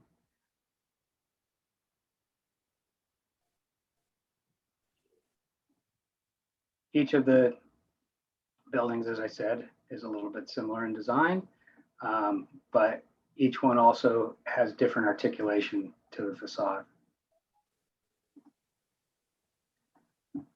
Dave already showed this, the colors and materials, and I think you can see from the renderings that are presented what we are proposing. So the goal of this redesign was really to create residences that are more proportional size for the neighborhood. They can be built more out of common construction methods than the previous proposal. We can maintain views from neighbors above as well as gain views from the residents we're proposing, and that we can meet the design development guidelines wherever possible. To that end, the variances that we are requesting, given the size of these lots that is undersized and the need to provide a house that, you know, is a viable home that sort of fits within the same sizes as those around it, we will have to ask for an exception to the natural state requirement. The available fair, you know, the square footage that we have for each lot on the ground floor, if we're using if we're trying to meet the natural state, is about 2,200 square feet for the upper lot and about 1,700 square feet for the lower lot. Giving up a variety of some of that area towards parking spaces, towards two-car off-street parking would really, and driveways, really leaves us with about 500 square feet of footprint for each ground floor, and which, if you use the design standards of 75% for a second floor, leads you to a house of about 800 square feet. So I think I've addressed the off-street parking issue as well. We really are hoping to only have to provide one space. As the discussion was, we are hoping to provide a second space at the end of the road at the termination point until such time as that road gets expanded or developed, in which case, of course, that would go away. We feel that the houses are sized to fit within the scale of the neighborhood, and we've designed them to be as efficient as possible, all while creating indoor-outdoor living space that would be a viable solution for any family that wanted to move in here. We realize there are excessive site challenges. We've done our best to meet those challenges and provide what we feel is a good design solution and some architecturally pleasing buildings. We hope the board agrees, and we will welcome any questions. Thank you. Okay, thank you, Steve. Does the board have any questions of the applicant? Stuart? I do, real quick. And I should have studied this a little better. That upper retaining wall, when I see it on the rendering, is there any opportunity within that right of way to step that wall at all? Or is it like right in that easement and there's no chance? I keep going back. Yeah, that guy there. Oop. Here, Stuart? You go back to the rendering. Yeah, that. Oop. So is there any opportunity to kind of soften that guy and step it on someone else's property? Yeah, it's on somebody else. Well, if you look at, that's where it meets Ross Street. Mm-hmm. So where that retaining wall occurs is right here. I can see right up against the right of way. Okay, thank you. And we're trying to meet the turning radius as well. Of course, yeah, it's tough. Is that it, Stuart? Yeah, that's it. Any other questions of the applicant? I have one question. Sure. I see that there's a very limited area of pervious pavement, like just only at the guest parking. Is there a reason, or was that considered for larger areas? Because you're adding a lot of impervious surface. Was there any? We are adding a lot of impervious surface. Let's see if I can get to an enlarged site plan here. The area in front of here is for bioretention for each site. And then this is the impervious surface area that we were talking about. The only other available hardscape that we could turn into impervious surface would be this driveway in front. But we would certainly be open to doing that. This driveway, as we mentioned before, is at a fairly steep grade. I think it's at about 18%. So this will all have to be out of concrete. And the remainder of the driveway is required because of emergency access? Is that the thinking? All of this area here is fire department turnaround. Okay. Thanks. Sure. Don, did you have any questions? No. Okay, I had a couple, talking about the fire department turnaround. Yes. How wide is it? It was mentioned 30 feet, but it doesn't look like 30 feet, is it? I think what Dave was alluding to was 30 feet across this whole width of the space, where the road is widened all the way across to where the temporary parking or regular parking is, offsite parking. How much does the fire department actually need as far as width goes? Where this curved line is what the fire department needs. So they need at least 20 feet at this stubbed end of the turnaround. So they just need 20 feet at the turnaround. Mm-hmm. And they need 20 feet at the about halfway up the upper driveway. Is that correct? Correct. 20 And feet. then that's the radius of the turnaround that they need. Correct. What I'm getting at is I'm wondering if that could be pulled to the west a little bit to reduce, because that's where our big retaining wall is, isn't it? On the Yes, east side of that turnaround. I suppose it could be if the fire department agreed to sort of an altered layout for that turnaround, because when you get to this side of the turnaround, it actually comes down to here, where it truncates. And so we're picking up the radius on this side, and if we were to move that up the hill, we run into a joint pole right there. Okay. And the other question I had was, because of the large number of trees and disturbance to the natural state, do you have an idea or a percentage of how much of that is attributable to just the cutting in of Ross Terrace Street versus the houses themselves?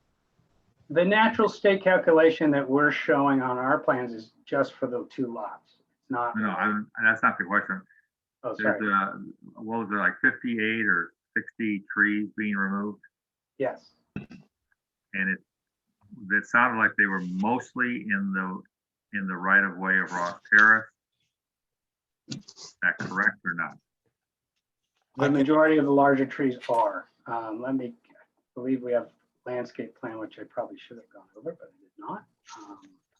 So Dave had shown this plan with the trees that we're proposing to put back, and these dashed lines represent some of those larger trees that are being removed.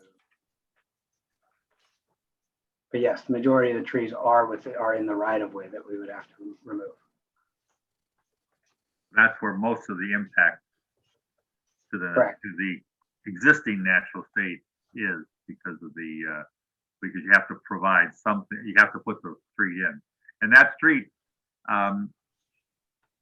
it was unclear to me, the city never accepted it as a street, and so the ownership of it is up in the air, or is it going to be a private driveway for these 2 or 3 lots?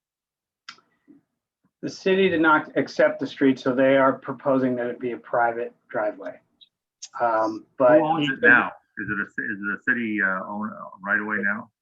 I believe so, yes. So that they would give it to you, or you would have to buy it, or what? The paper street, right? The paper street, correct. Yeah. So there's that. That's the city has the right to do something with it. So correct. what I'm wondering is, would the city sell it to you or give it to you, or what? You know, have you had any discussions? I have not. Potentially our lawyer on this project, our land lawyer who works with our client, probably has more information on that. And well, the reason, because I saw something in the documentation also, but there was some maintenance agreement proposed. Correct. And so if the city didn't own the property, you would have to have that. But if the city owned the property, you wouldn't have that, would you? No, we would not. So are you assuming that you would eventually own it? Yes, I'm assuming that we would, whether we retained ownership or not, we would definitely be retaining the maintenance agreement as maintaining that street. Okay. I'd be happy to answer that if you'll let me. I'm the lawyer for the project. Sure. Okay. Neil Sorensen, the attorney for the applicant. The city does not own the street. It was offered for dedication to them back in the late 1880s, and they did not accept it. They've told us they do not want to accept it. They don't want to own it. It's unclear who owns it. what is clear, and I think the city attorney agrees, is that these lots have an easement over Ross Street Terrace, to build a roadway. So we don't actually know who owns it. The city doesn't own it.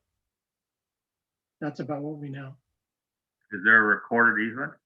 Yes, And so it must be recorded against some property that has a title to it, no?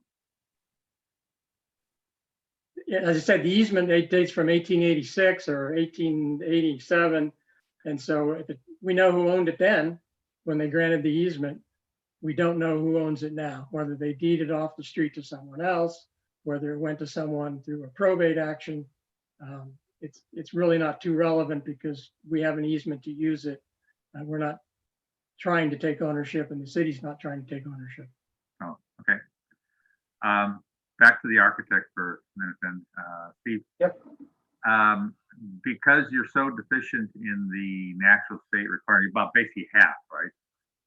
correct. Have you looked at, I mean, one of the things is about half the natural state requirements on each lot and only half of the guest parking requirement on each lot. Have you looked at ways of kind of shrinking the house ever so slightly that would give you a little more land area to make it a little less of a huge reduction in the natural state, and at the same time maybe squeeze out another parking space? Because it looks like, you know, given that you've got a 400 or 500 foot long driveway basically from Ross Street, nobody can park on that. So if there are any guests, they're going to want to park on the property, not on Ross Street. Correct. We can look at that.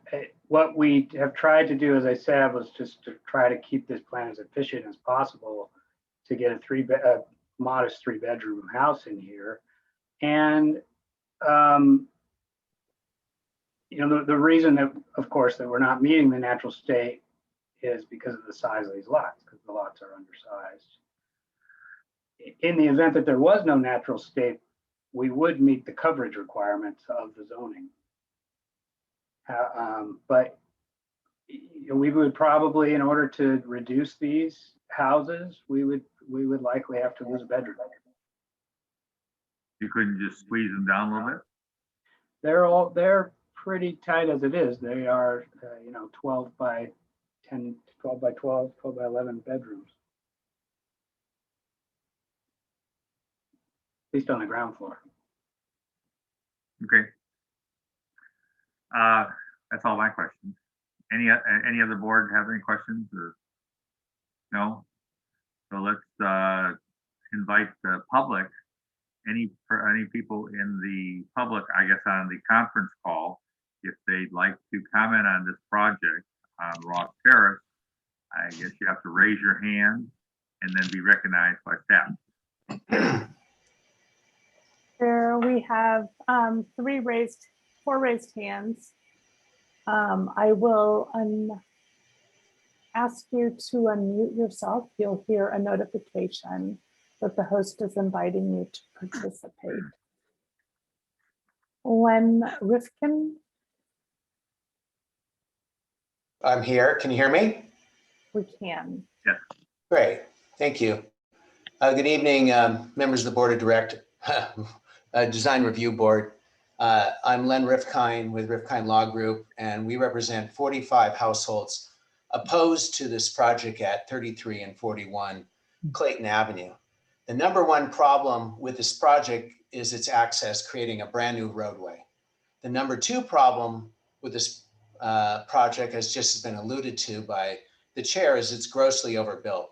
The number 3 problem with this project is it doesn't comply with the general plan. The general plan is the constitution for development in every city and county in California. This project as designed fails to comply with San Rafael's general plan, community development element Hillside Section 6A. Specifically, the proposed design flunks the general plan consistency requirement because it fails to preserve existing and natural features and minimize grading. The project obliterates approximately 58 trees It replaces this beautiful open space with a massive, approximately 10,000 square foot private driveway, excavates almost 2,000 cubic yards of soil that would reflect 400 plus dump truck trips. Some of that is supposed to stay on site, but much of it is supposed to leave the site, all located in the middle of a natural space used by the community for emergency egress and regularly as a path to traverse this neighborhood. It constructs massive retaining walls. When staff was showing the comparison of the walls, in fact, there's 14 feet of walls on the one side of the walls near the top. Effectively, all to construct 2 full market rate single family residences that flunk the natural state requirements, has deficient guest parking, and has driveways at the houses themselves that are too steep. This project is the epitome of an overbuilt, shoehorned in infill project that overfills its space. And we know this project is overbuilt because it fails by a long shot to satisfy natural state requirements, as was just being discussed. The only way to reduce, the grade for this very steep driveway is to grade more. And if you grade more, then you're going to make the retaining walls even higher. The applicant hasn't even proven that a fire truck can make the transition from Ross Street to the proposed Ross Terrace at 25% grade without damaging its undercarriage. I'll repeat that. So when the fire truck has to go from Ross Street onto Ross Terrace, it goes from flat to 25 degrees in a very short distance, and it's going to scrape the bottom. These are massively steep grades that will create havoc and safety issues, not only for emergency vehicles, drivers, and pedestrians alike. These tall retaining walls aren't only unsightly, but they create physical barriers that prevent the residents, the adjacent residents, emergency exit in the event of an emergency that they now use. So we have to make a choice here, create a fire access for 2 market rate homes at the expense of our some 45 client residences, as well as many, many more in the neighborhood. The scales tip heavily towards redesign for an alternative access. Clayton Street is crying out for improved emergency access, not Ross Street, and creating a new road where one does not exist does not seem the right design.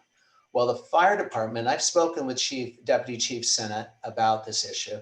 The primary reason why the fire department prefers Ross Terrace is because it's a straight shot in, and they don't even trust using a hammerhead, quite frankly, because they think people are just going to park in the hammerhead in reality. And they don't like Clayton as much because it has a turn on it. That is the only reason. He didn't say it was infeasible. It was just a preference for Ross over Clayton. Every effort must be made to explore and utilize Clayton as the access, not Ross, because of the large burden on not only the 45 residences that we represent by our law firm, but all the many other residences nearby as well, compared to the 5 units that are affected on Clayton Street. I want to mention briefly the natural state that's been discussed. We're at 50% natural state. This doesn't take into consideration the almost 10,000 square feet of roadway. And natural state includes all portions of lots that remain undeveloped and undisturbed. So if they're going to claim an easement, they got to take responsibility for filling in the easement with 100% asphalt, concrete, and the like in there. The percentage of natural state. And Mr. Rifkind, your 3 minutes has passed. With the chair, I would request if I could just have perhaps 30 seconds to 1 more minute, because I do represent 45 residences. Sure, go ahead. I appreciate that, Mr. Chair. Thank you. I promise I'll close in 30 seconds to 1 minute. As I was saying, I think that when we do the natural state calculation, we should be considering the all of the materials being put into this driveway as well. The project architect just said in his presentation, an additional parking space could be added, a guest parking space could be added if even more natural state is reduced. The new roadway and fire turnaround greatly also increase runoff with no bioretention provided. You only saw bioretention by the house. You didn't see any bioretention provided for this massive driveway. Required design review findings can't be made. That's under section 14.25.050. things like failing to minimize grading, sensitivity to natural hillside, and failure to provide reasonable circulation. I do not understand how a 2,800 square foot house, as the architect mentioned, is the minimum viable or modest home that it can be designed here. In summary, we urge this DRB to not recommend design approval. This is not an efficient design. The houses need to be smaller and the access needs to be from Clayton. Thank you. Thank you. Next member of the public wishes to speak. The next member is Amy and Joe Lakeover. Hello, thank you. We object to the proposed project. The exceptions to the hillside design guidelines requested by this developer should never be granted on such a steep and inaccessible lot. The proposed structures are too large for the parcels, and the proposed roadway, Ross Street Terrace, is too narrow, too steep given the lot's topography and the applicant's request for exemptions. The first exemption requests a hugely diminished natural state. There is a sound rationale for this regulation on hillside lots. They are best practices, and this requirement must be maintained. The second exception requests an exemption from the city's requirement for 2 covered and 2 guest parking places, not in the driveway. The proposed Ross Street Terrace is a narrow street due to the topography. Any blockage from guest parking is an evacuation and fire safety hazard. There are some lots that are simply unbuildable as proposed, and this proposal on these lots is so far out of compliance that the city must reject it as unbuildable. In the city's estimation, as described in the December 6, 2019 correspondence to the applicant, Mr. Kobe Friedman, the certificate of compliance does not ensure the parcels he purchased are buildable. We are in agreement with the city's 2019 estimation. Property owners who build on a hillside lot have a responsibility to comply, as Joe and I did when we built our home. We are safer for it, and so is our neighborhood. Mr. Friedman's proposal puts the entire neighborhood at risk. Thank you very much. Thank you. Next.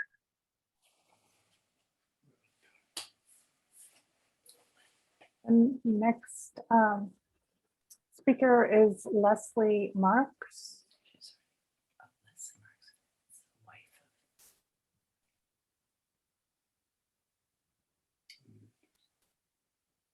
Leslie Marks, you may press *6 to unmute yourself. Can you hear me? Yes. Yes. Actually, this is not Leslie Marks. This is Valerie Wells using Leslie Marks' computer. And I live at 53 Wood Street, which is contingent. It backs up to the, or it's alongside the upper lot. And the comments I would like to make are basically fall into 2 categories. One is the roadway. First, I would like to emphasize this is not a private roadway. By deed dated May 8, 1880, this was a dedicated public right-of-way. This deed was recorded on May 10th, 1886, and that is in the city. I've submitted this deed. I think Mr. Sorensen has as well. It is not a private roadway. For a couple of years, the city did believe it was theirs, and then somehow in 2017 that changed. And so I don't really know any more than that, but the idea that it would suddenly go from a public right-of-way after 140 years to a private roadway is a puzzle to me. The other thing is, you know, these plans look terrific on paper and the renderings they're a loose relationship to reality. I don't know if the DRB members have ever visited this site, but that Ross Street Terrace is about 10 or 15 feet wide currently. And I don't know where are these extra 15 feet going to come from at the 30-foot section without encroaching on private property on either side or one side or the other. So that is an issue.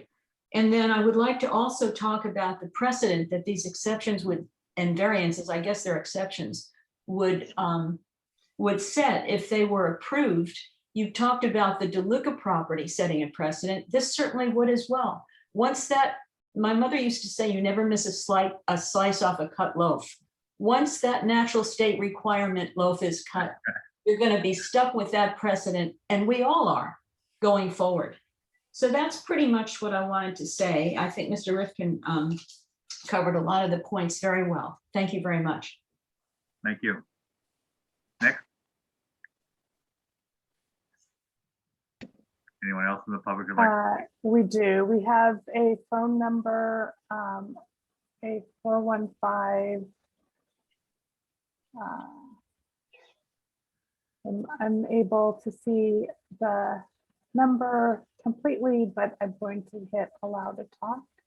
You'll hear it's 415 529 8522. Hi, that's me. My name is Katie Chamberlain. I live at 122 Ross Street in Building B. And while I didn't prepare any statements or anything, this is kind of a last call in. I'm just going to reiterate everything that's being said by my neighbors and my community, that this is an unbuildable project. It sets the precedent, and it really is just shoehorning a large property into where it doesn't work. And as somebody who's butts up against where this road's going to be, the thought of all the construction and all the disturbance of this neighborhood, I'm very much against it. So that's all I wanted to add. Thank you. Thank you. Is there anyone else in the public who would like to speak on this matter? We do. Victor Kunin.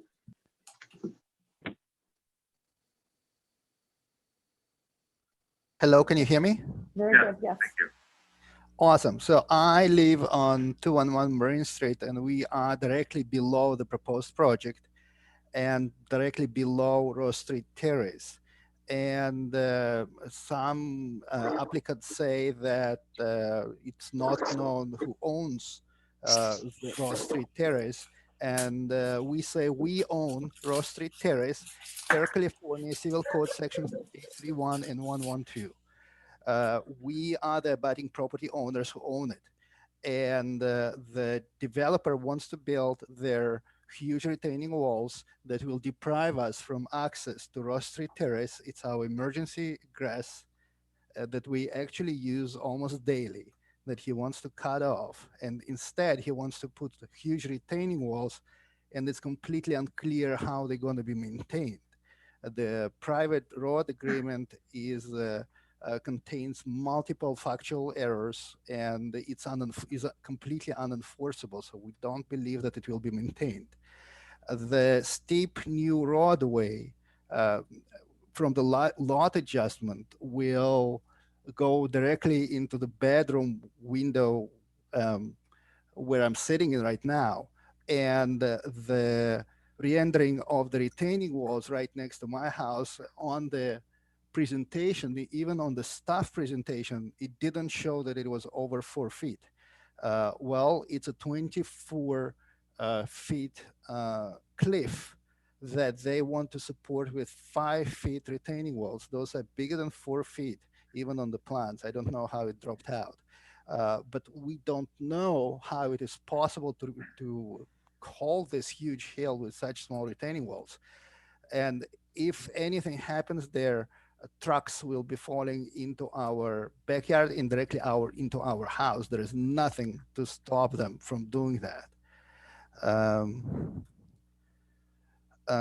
So the plans, the renderings that the architect showed appear to show rather flat surface where the cliffs are. So they're very misleading in this respect. And yes, and then it's just such a big project that will be right next to us that leaves no natural space, and we objected. Thank you. Thank you. Next. Dan Hughes. Yes. Hi, folks. Can you hear me? Yes. We can. Go ahead. Good evening, Design Review Board members. My name is Dan Hughes. I am a California registered professional engineer. I've been practicing engineering in the state of California for 25 years, specifically in residential design. I have a laundry list of concerns with the project, but I'm going to focus on two major concerns. The first one is one that previous speaker Len Rifkind briefly spoke to, and that's the fire access. When you look at the Ross Terrace access on paper, in 2D in plan view, it actually looks somewhat feasible. There's some radius concerns and things like that. There's a hammerhead at the end concerns. But where I think it becomes problematic is when you look at the profile and you look at the very sharp elevation change. You go from Ross Street up to Ross Terrace, and you got a very steep incline in a very short distance. And I'm very concerned that the way that it's designed currently, a fire apparatus vehicle could not make that profile and get up that sharp incline. And I am concerned that if that is corrected and the design is modified to make it to where it works, and that's going to just increase the amount of earthwork, increase the height of the retaining walls, and just make the whole situation much worse than it's being presented right now. So that's the first concern. The second concern is with regards to the amount of the impermeable surfaces. And one of the design review board members mentioned this. We're not just talking about the homes. It's great that there's bioretention being proposed at the home sites, but there's all the square footage of the new driveway that's being proposed. In Marin County, when a residential project installs 2,500 square feet, and then a second threshold is 5,000 square feet of impermeable surfaces, you have to treat the impermeable surfaces stormwater. And maybe it's in the design and I just overlooked it. And if that's the case, I would certainly apologize, but I did not see how the roadway, the great amount of area of asphalt that's going to be installed, I just did not see how that is proposed to be treated. If it's going to be bioretention, where is that bioretention going to go? I don't see the space to add in bioretention for that roadway. There's bioretention up by the houses, but how is all that bioretention going to be added in for the roadway for that treatment? Further, you have to have volume control. You cannot increase the amount of runoff that's coming off of that site post-development. So my question would be, how is the volume storage going to be designed into the project? And again, I just didn't see it in the plans. Maybe it's in there, but I did not see that. So I would ask, how is that going to be designed? I'm a little surprised that it wasn't proposed in part of this application, because I think when it goes, if this were to get approved as is, and if it were to go to permit, I would hate to think that there's going to have to be these additions and changes at the permit, and it's going to, cause greater impact than it's currently being proposed as. So those are my two concerns. That's it. Thank you very much. Thank you. Next speaker, 3 minutes, is Jonathan Toast.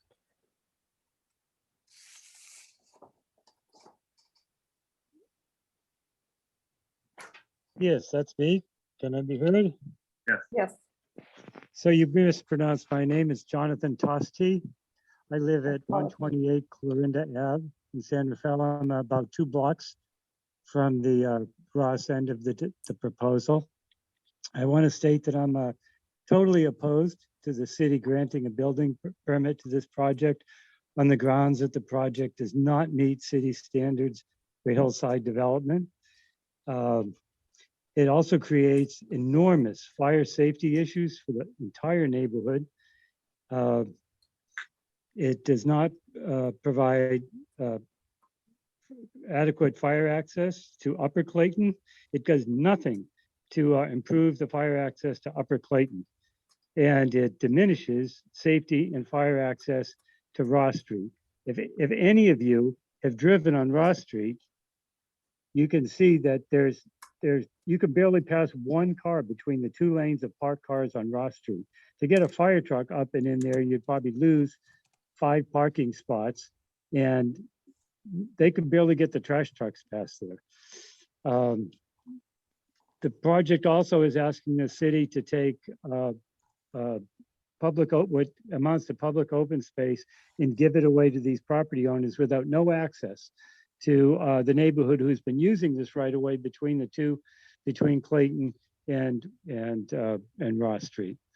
So I'm totally opposed to the project. I do want to thank the city for, although providing an obscure ability to comment on this, it has joined a lot of us, and the 40 people that are mentioned on the one lawyer's list will probably increase to several hundred. And I would suggest that the city do the best they can to back out of this project before they take on a huge liability. Thank you very much. Thank you. The next speaker is Jessica Yarnall Laurie.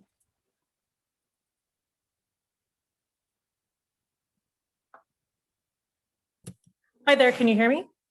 Yes. Perfect. My name is Jessica Yardall Laurie, and I live at 131 Ross Street, which is right across from the proposed Ross Terrace roadway. I have two daughters who are 6 and 3, and I'm an attorney and a mother. So it's very important to me that this project is done in a manner that does not jeopardize safety in our neighborhood. The project in its current form must be denied. This design review body should direct the developer to go back to the drawing board to develop an appropriately sized house with adequate off-street parking or not build at all. The 12 to 14 foot retaining walls for a 20-foot road on Ross Terrace does not have any analysis of line of sight. That is extremely important and dangerous for pedestrians and traffic. If you've looked at the site, it's right next to a utility pole and a huge hill. So if you look at the rendered drawings, omit most of the trees and rock and dirt that is there. My 6-year-old and 3-year-old that walk on Ross Street would probably not be seen by any car pulling out of there. And a car that's pulling out of that driveway would probably not see other cars coming down Ross Street. And so there's a great potential for car and pedestrian accidents that has not been analyzed at all. No off-street parking exemption should be granted. Parking on Ross Street is extremely constrained already.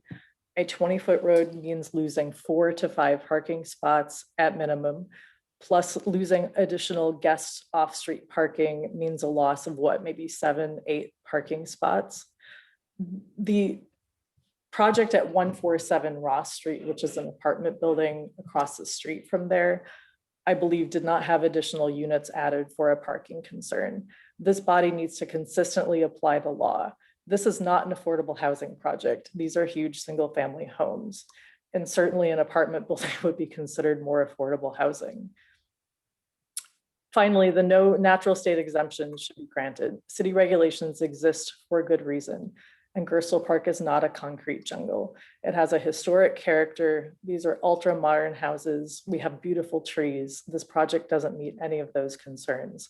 Felling 50+ mature trees has climate change, water, and drainage impacts. As another speaker mentioned, the drainage report is only for the houses and not for the road. The road would essentially channel water at all of our homes that are directly across the street from this house, or from this road, excuse me.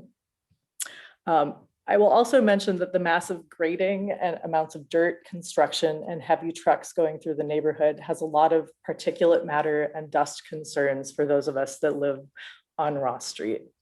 There was also inadequate notice of this project. I mentioned this in my letter to this body before the May Design Review Board meeting.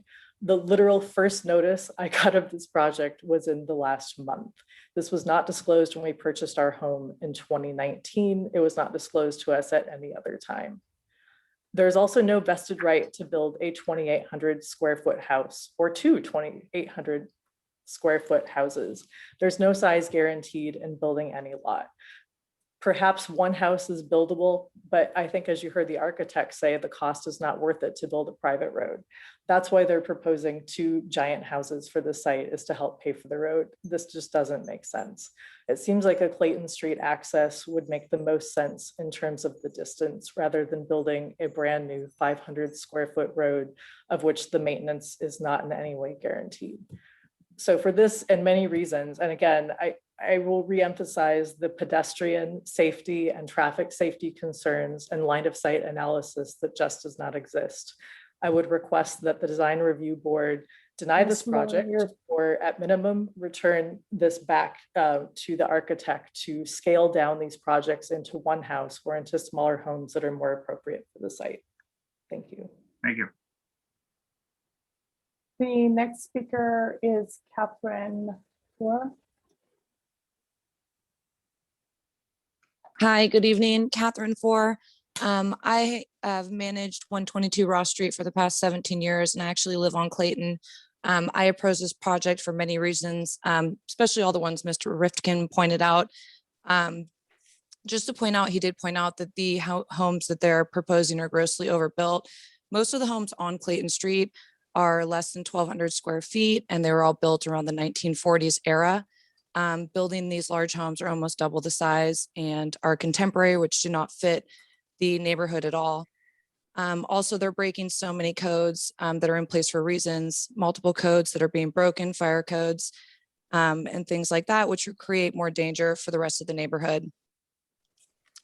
Adding additional properties in the future to this access road also creates more traffic, which I don't know if many people are aware of. I think that's the first time I've heard of it tonight. But it also increased parking and more problems on Ross Street as well. There's at least one home, but there are 2 at the top of Clayton Street that seem to have, don't have fire truck access now. And so if they did go from that side, it would seem to make some sort of an improvement. Removing parking on Ross will greatly impact the street, as we all know that. There is 0 parking that would be affected on our Clayton Street side. But again, it would affect both sides just as well. And lastly, it would create a huge eyesore with the massive concrete wall that they're proposing to build, and also would take away a huge amount of habitat that use that area. It would just completely ruin that. So thank you so much. I appreciate getting the time to speak. Thank you. The next speaker is phone number 415-367-5090.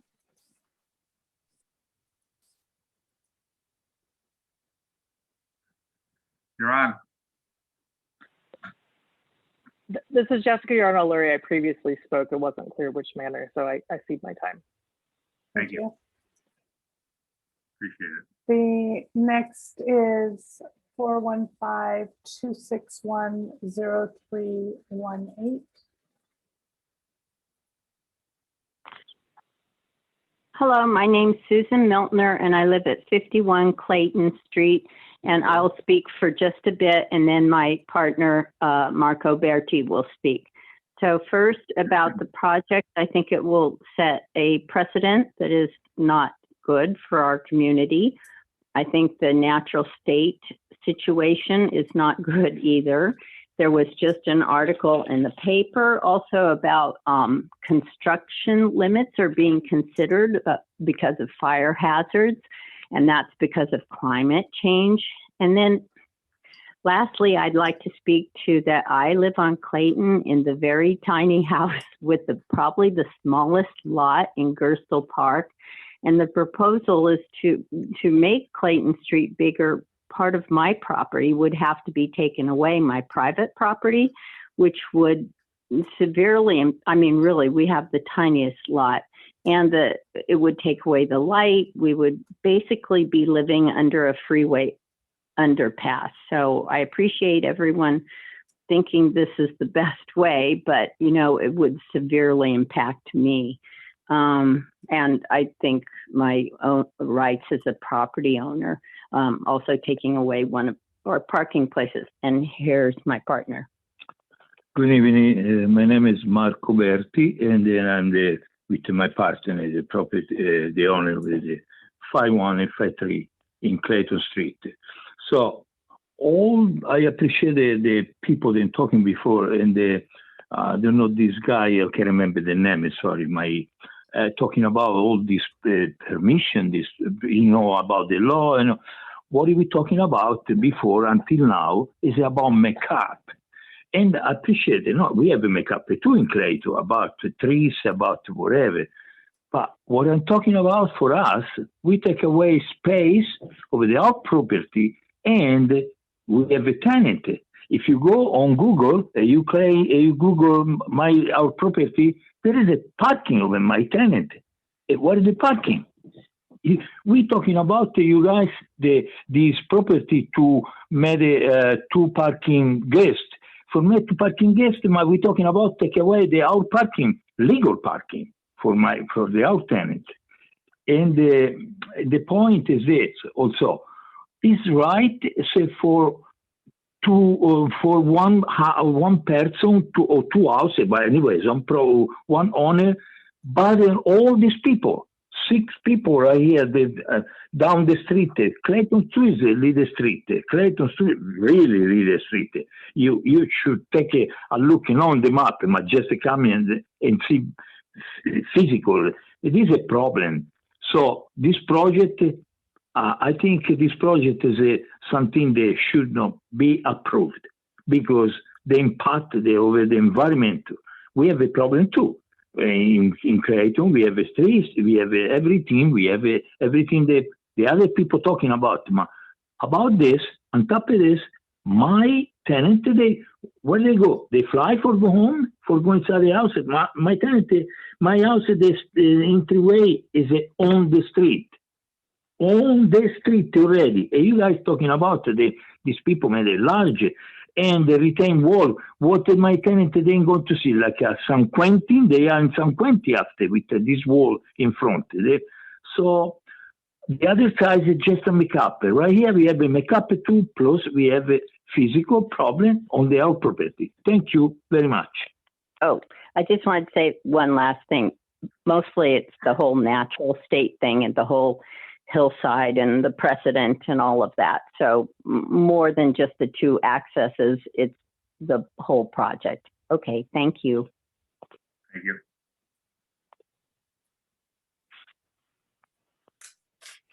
Next. Yes. The next speaker is Jonathan Steele.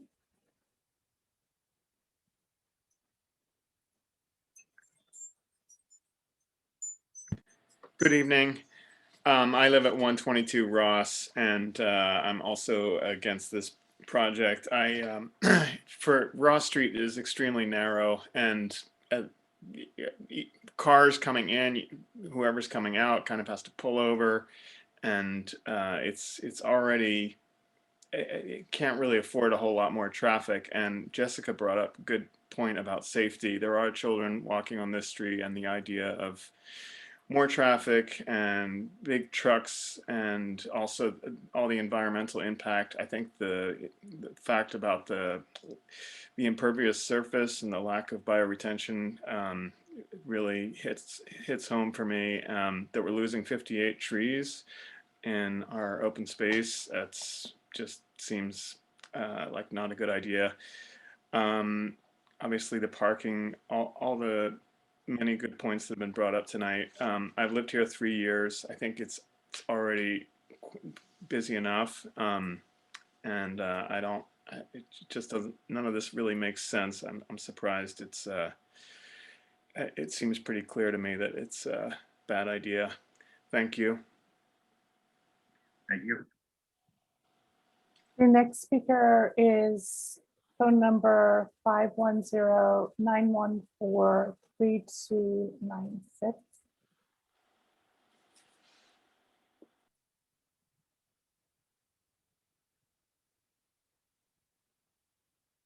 Are you there? Speaker?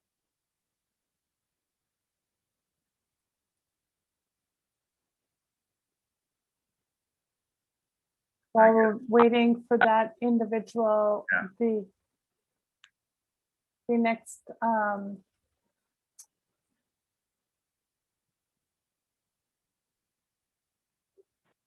I'm Do we have any sorry. more? There is Emily 4.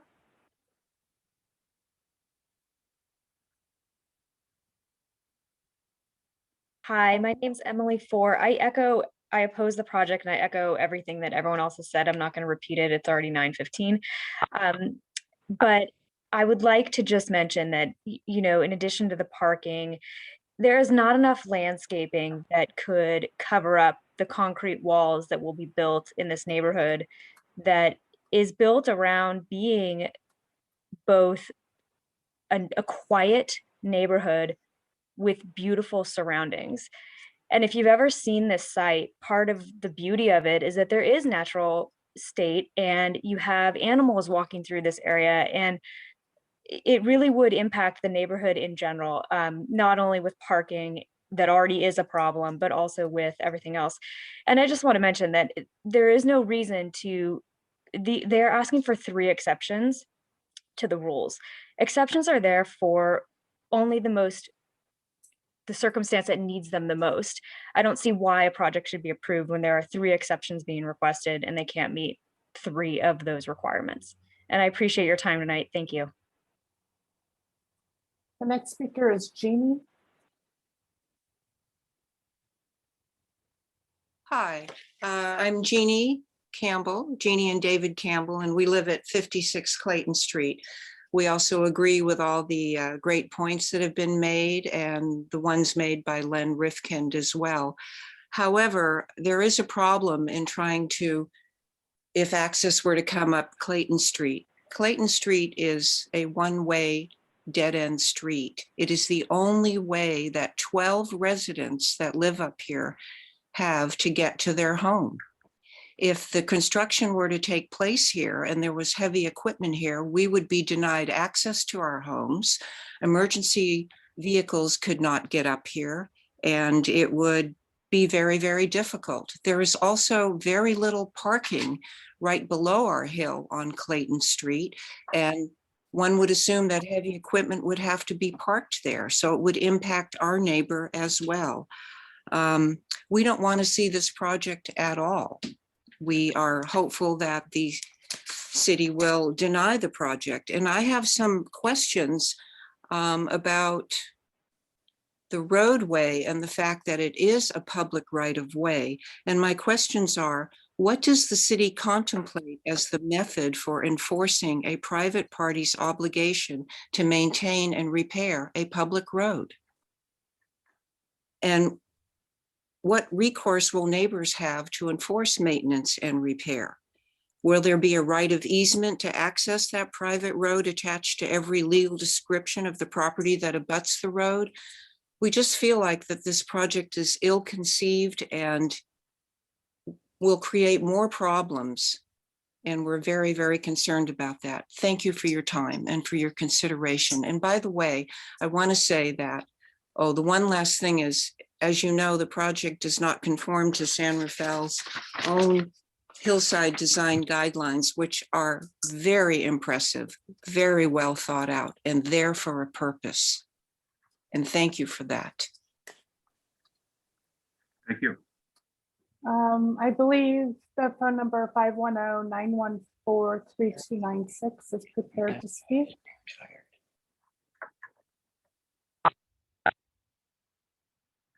There?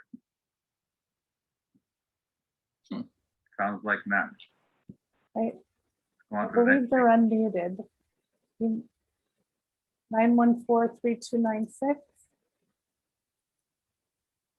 Okay. And we also received comments in the chat, which I will read now. From Leslie Burnside, in regards to 3341 Ross Terrace, as a 30-year resident on the corner of Welch and Clayton Streets, I believe this project is ill-advised and should not be approved. Ingress or egress from either Ross Street or Clayton Street is unacceptable to current residents. It is totally inappropriate to our peaceful and safe enjoyment of our residences due to overly long construction time and scope. Also, the street blockage to residents and emergency responders during an APRA construction is a public safety issue.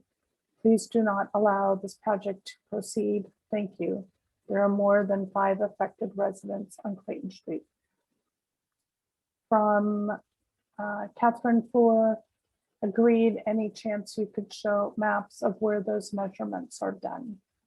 From Padmaro, as a 40-year Gersley Park resident, recognizing our limited parking here, I would like to see that at least the 2 required guest parking spaces are developed. From Brian, has anyone mentioned the utility pole right where the driveway entrance would be? And I believe there's one other comment. From Melinda Benedict, the owner has a right to develop his property. He attempted to access from Clayton, but that apparently is not an option. And I believe that concludes the public comments. There's one hand raised from Peter Marks. Peter? Hi, thank you for taking my comments. Sorry, I had trouble on the dial-in line.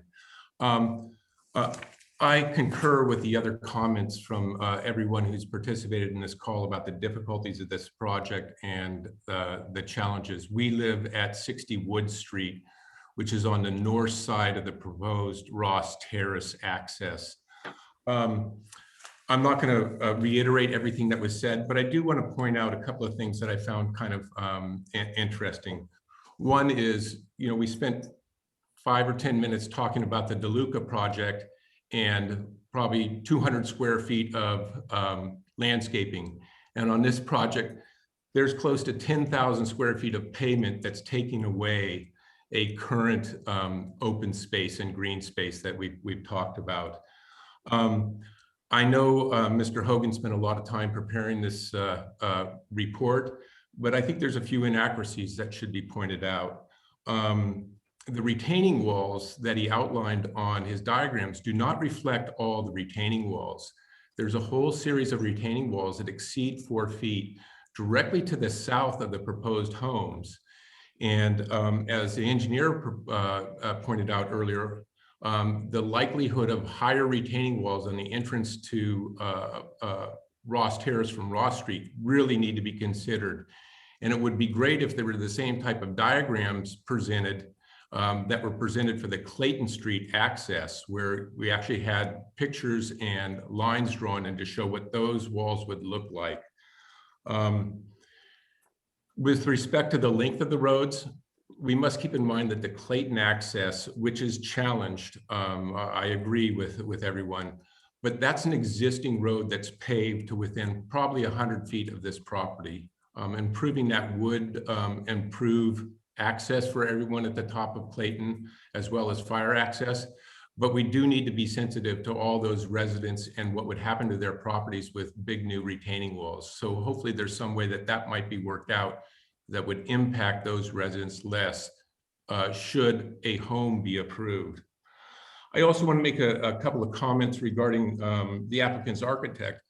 I was a little bit surprised that the applicant's architect mentioned, and this was recorded, 2 2,500 square foot homes. These homes are substantially larger than 2,500 square feet. I would think the architect would know that, and we should be careful about the statements that were made, as well as the accuracy of those statements. The other thing that he mentioned, which is a little bit misleading, is that these homes are in scale with the neighborhood. The size of the homes may be in scale with the neighborhood, especially those homes on the upper side of Ross Terrace, but the size of the lots are not in scale with the other lots along that roadway. So there's lots of nuances. I would just urge that the board carefully consider this, the number of residents impacted on all parts of the neighborhood as they move forward to consider a recommendation. Thank you. Thank you. Are there any other members of the public wishing to speak? Chair, there are no more raised hands. We do have additional messages in the chat, however. I've been reading them. Has everyone else been reading them? Okay, can we close the public hearing now and bring it back to the board for this? Well, first of all, does the board have any questions of the applicant or staff after hearing the public comment?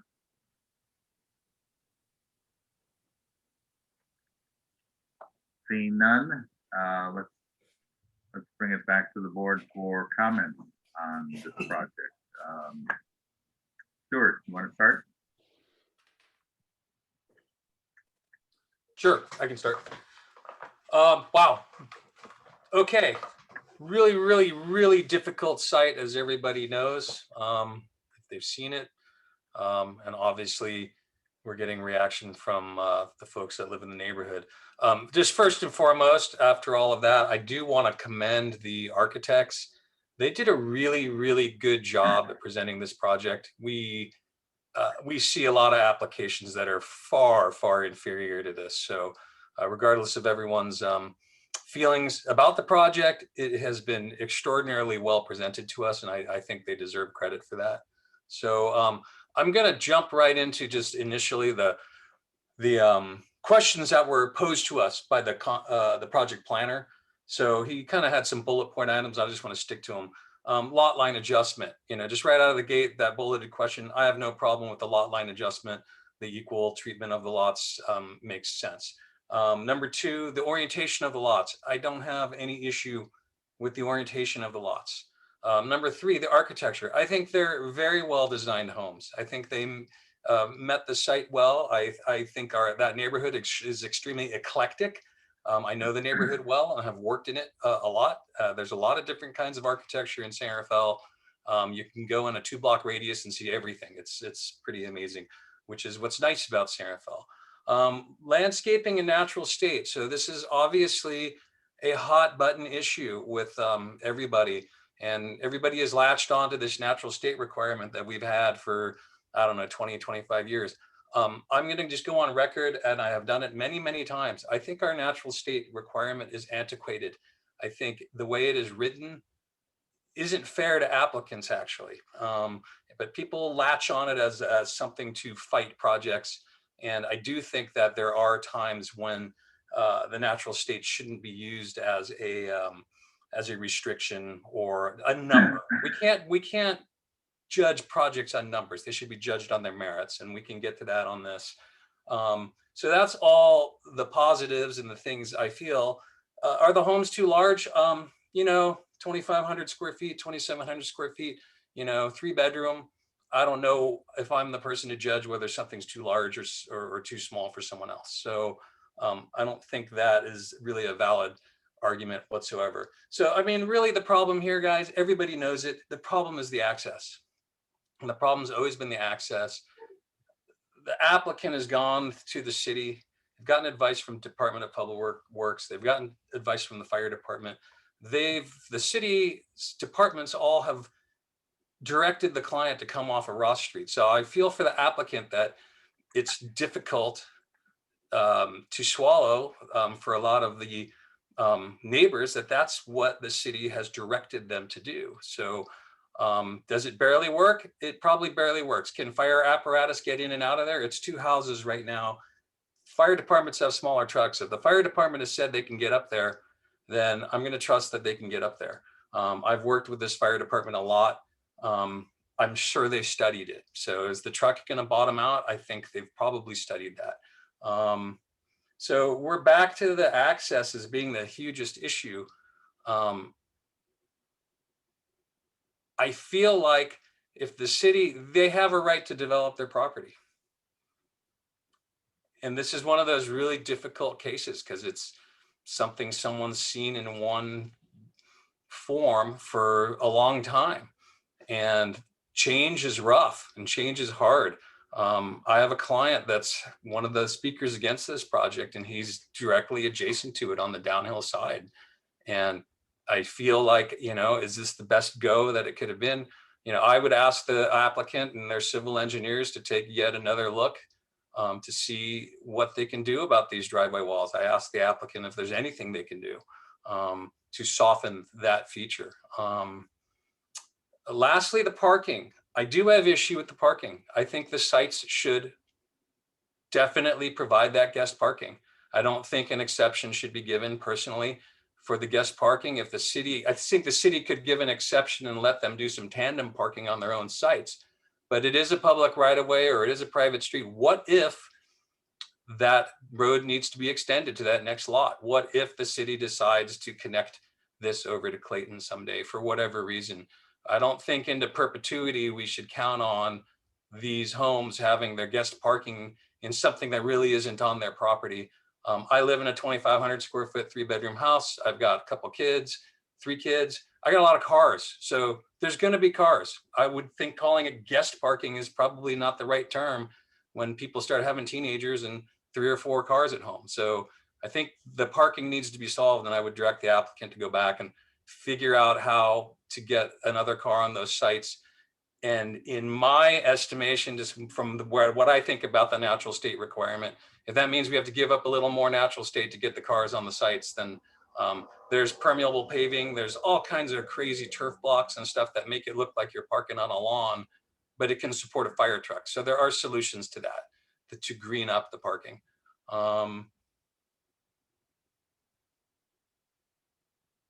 Those are my comments right now.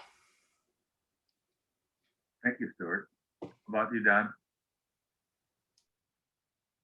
Okay. First of all, let me start by saying I agree with everything Stuart has just said. I've always been an advocate of individuals wanting to do whatever they want to do to their own property, assuming they meet all the rules. I don't think you can be an architect without supporting development.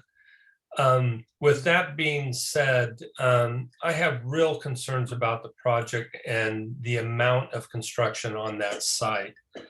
And when the third house goes in, they're going to be looking at all of the little giveaways that we're doing for these 2 properties. So it's going to be another 2,800 square foot house built in that little triangle. I mean, if I had the best of all worlds, I'd like to see the owner of the property work with that other owner of the triangular site and maybe purchase it and move that upper house down to next to the lower unit. But unfortunately, it still means getting a road down to those 2 homes. And I'm really concerned about the amount of construction that's going to go on that property. That's it. Thank you, Dan. Sarah?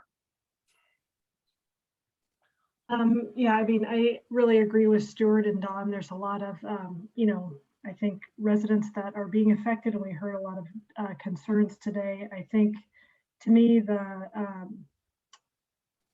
things that really stand out are there has been an incredible amount of due diligence in terms of the access road and how to, mitigate that off Ross. I think, seeing those vertical walls, I would give some advice to see where they can be sloped to mitigate the impact visually and to soften them, because it seems like those are, new elements that are going to be causing, some extreme conditions. I think the guest parking is something that I think is easily or somewhat easily solvable to get that extra space. I would encourage the architect, who's obviously creative, to find that second space, and then I think if they can enlarge the pervious surface in front of the garage, I think that would be desirable. I also agree with something Stuart said, that turf block, and there's some other kind of softer paving materials that fire departments find acceptable. If some of those can be considered even for the access drive or portions of it. I've seen where you have like the hard lanes on the side and then something softer down the center. I think if there are some, like a little more detail, the paving material can make it feel a little less monumental as it fits into the site. Something specific maybe to the architecture, as we looked at the elevations for those 2nd level terraces, it seemed like those elevations could be improved to have access on that 1st level and to make them a little lighter as they land in the landscape. So I think that's something that, could use some further development.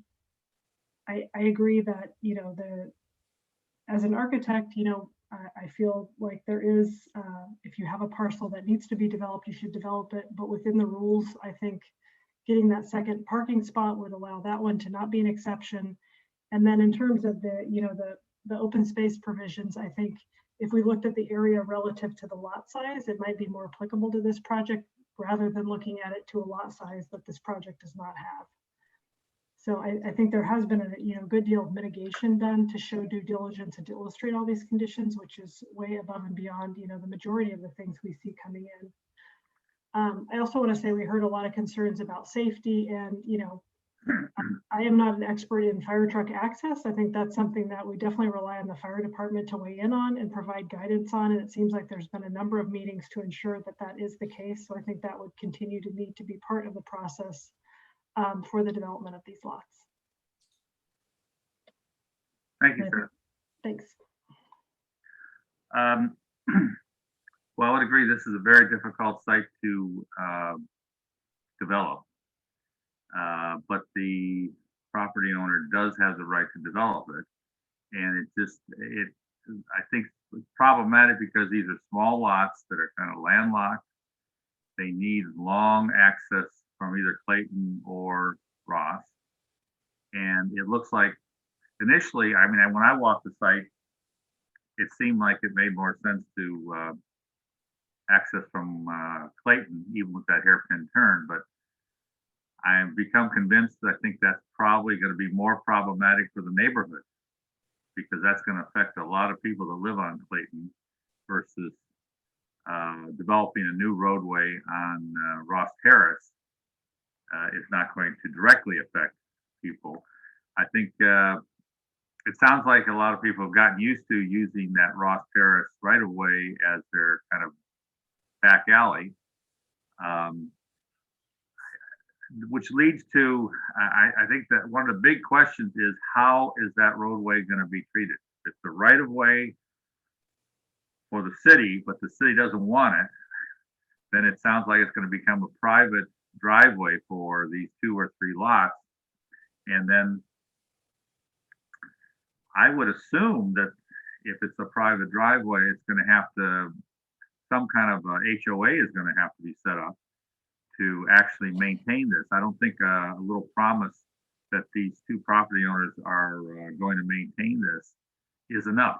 And I think the HOA would actually have to have some kind of reserve, because this eventually is going to need to be maintained. And if it does need to be maintained and one of the property owners decides they don't want to put any money in it, then what happens?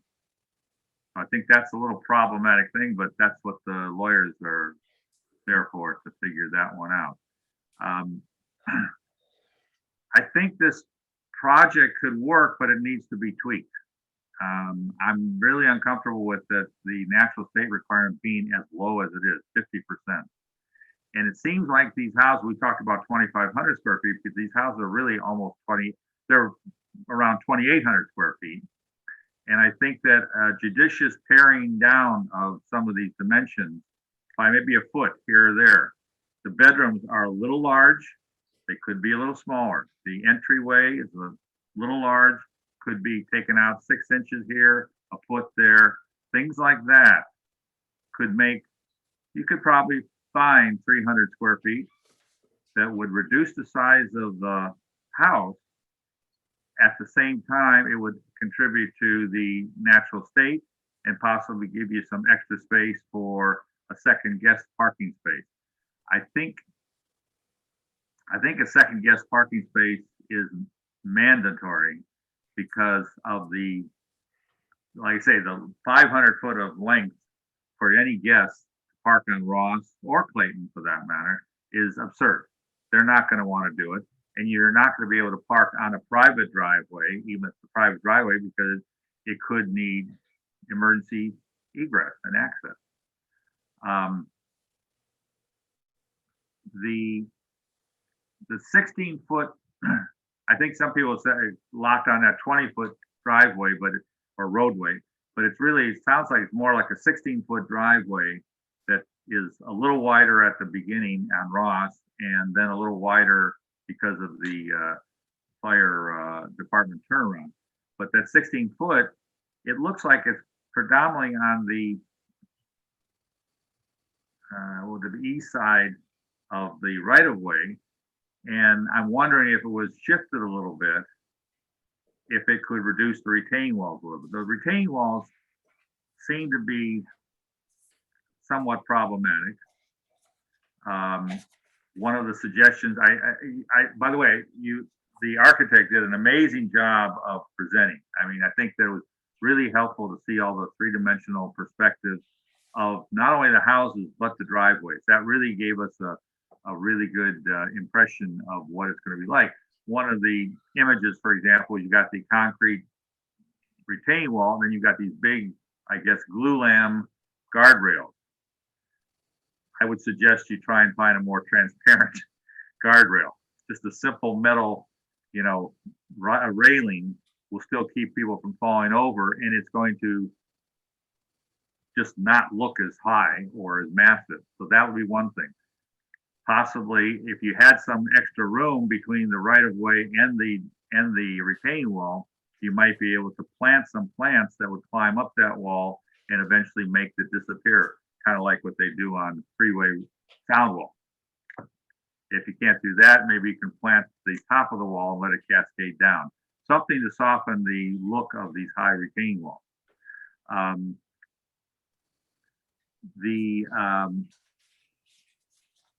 I think all these things can be solved if you took another look at this project and try to just pare it down to its absolute. These houses are still they're spec houses. Nobody's gonna live there except the next owners. We know that. And because of the extreme cost of building on this, they're gonna go for a lot of money. But they've got great views when you get up there. They're gonna have a lot of privacy. And so I think that you can afford a slight paring down of some of these room sizes to get a little more square footage, a little more natural state area, because it's woefully small right now. The architecture is fine. I think you've done a great job of trying to break up the masses and materials and everything like that. I agree that it doesn't have to look like other houses in Bristol Park, because there's a whole eclectic style going on there. And I think the design that you've developed looks really good. And it's really not going to be seen much in context with the rest of the neighborhood. It's going to develop its own context. And then, with all the landscaping and everything like that, I think it's going to be a nice project. I'm going to throw out something that, maybe because of this, maybe it's too late, but maybe because of this, the way you started and went down the road of two single family houses on two small lots, that may have not been the best way to attract it. Maybe it would have been better to do like a duplex, really fancy duplex that would just be on one lot, and they could still be fairly good size. They wouldn't have to be, you lost a lot of space because of the setbacks that were required for each separate lot. The other thing I'm a little troubled about is since you're doing a lot line adjustment, having to give an easement for that little backup. It seems like this is the opportunity to just adjust the lot so that there's no problem down the road. I think you can adjust it, even if you have to zigzag the lot lines, you still get the same square footage. And if you didn't, I don't think that's so problematic. I think it would be more problematic to get develop an easement for something on somebody else's property than just say, this is my property. I can drive on it, I can back up on it and everything, and I can do whatever I want with it. So those are my comments. Shauna, do you want to try and summarize what we all said? Shauna, are you there? I am. Yes. Thank you. There was general consensus that the number of parking spaces needs to be increased to meet the the 2 guest spaces on the site, to explore ways to reduce the massing or appearance of the walls, either through landscaping or some other height reduction. That the applicant explore ways to reduce the overall use of the site with pervious surface, and explore either impervious surfaces, if it's acceptable, with the fire department for the access area, as well as possibly with the driveway. Access is in general acknowledged as the biggest issue. It's also identified that the property owner has the right to construct homes on the individual lots. There's a mixture of feelings or comments about the natural state. On one hand, there's the sentiment that the natural state requirement is antiquated, and on the other hand, there is a sentiment that the amount of natural state that's retained could be increased.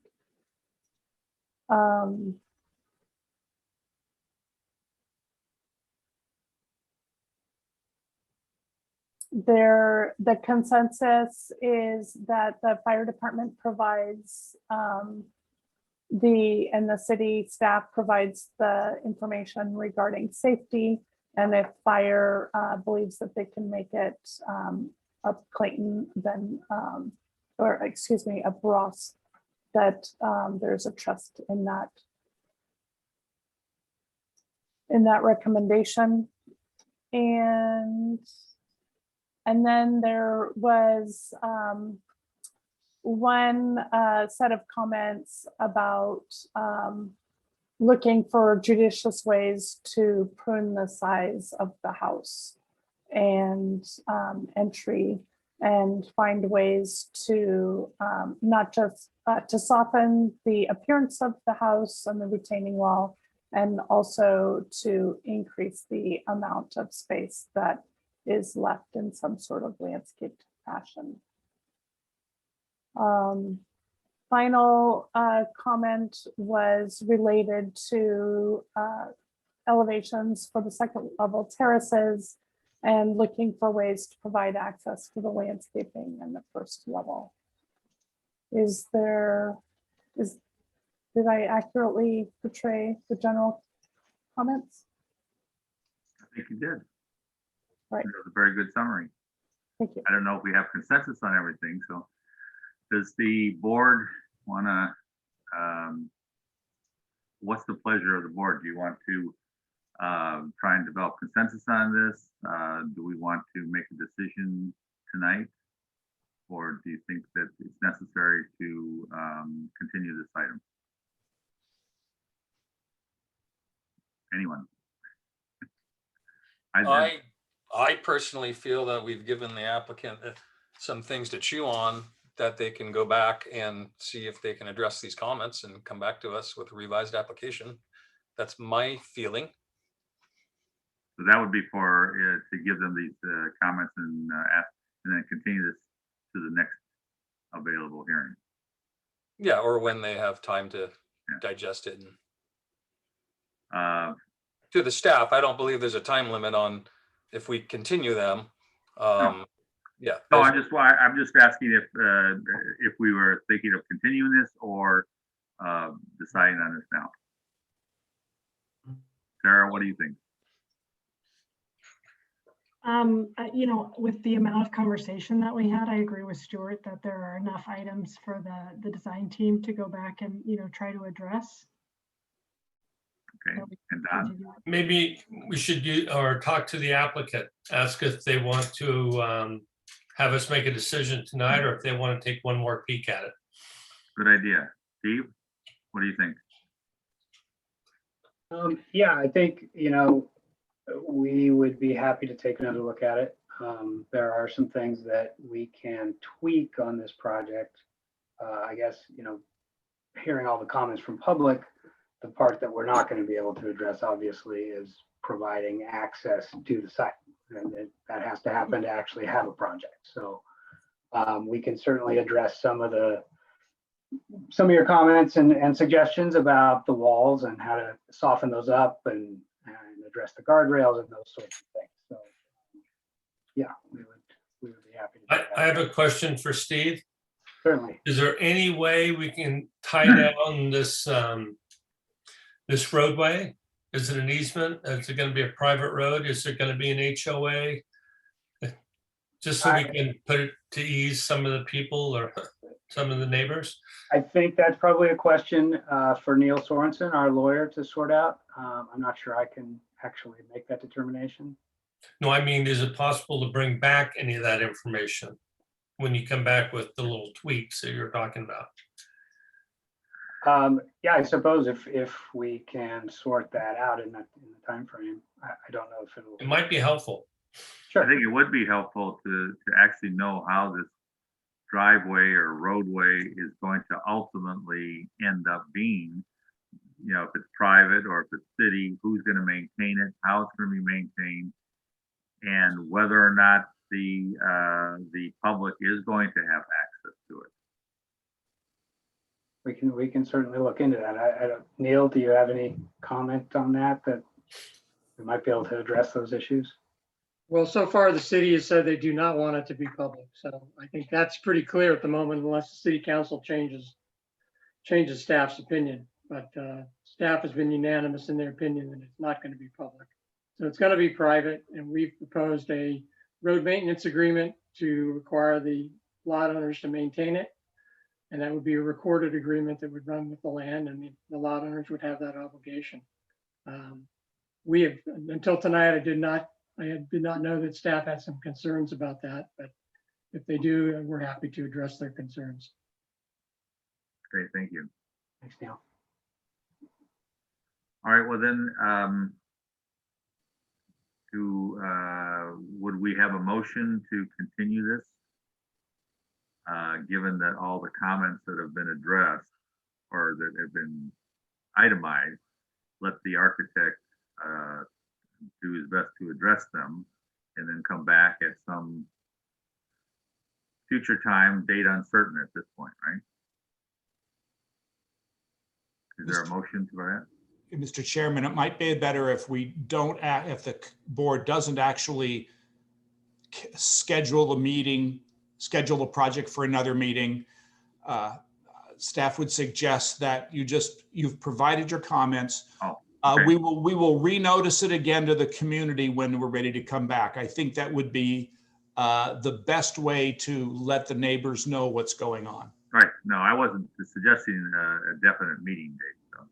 So okay. I was just saying that I assume they're going to come back sometime. I would expect so too. Yes. After all the work that's been done, one way or another, right? Absolutely. Yeah. So, is there a motion to continue this item? I'll make a motion to continue the item. Thank you, Tom. Is there a second? I will second. Thank you, Stuart.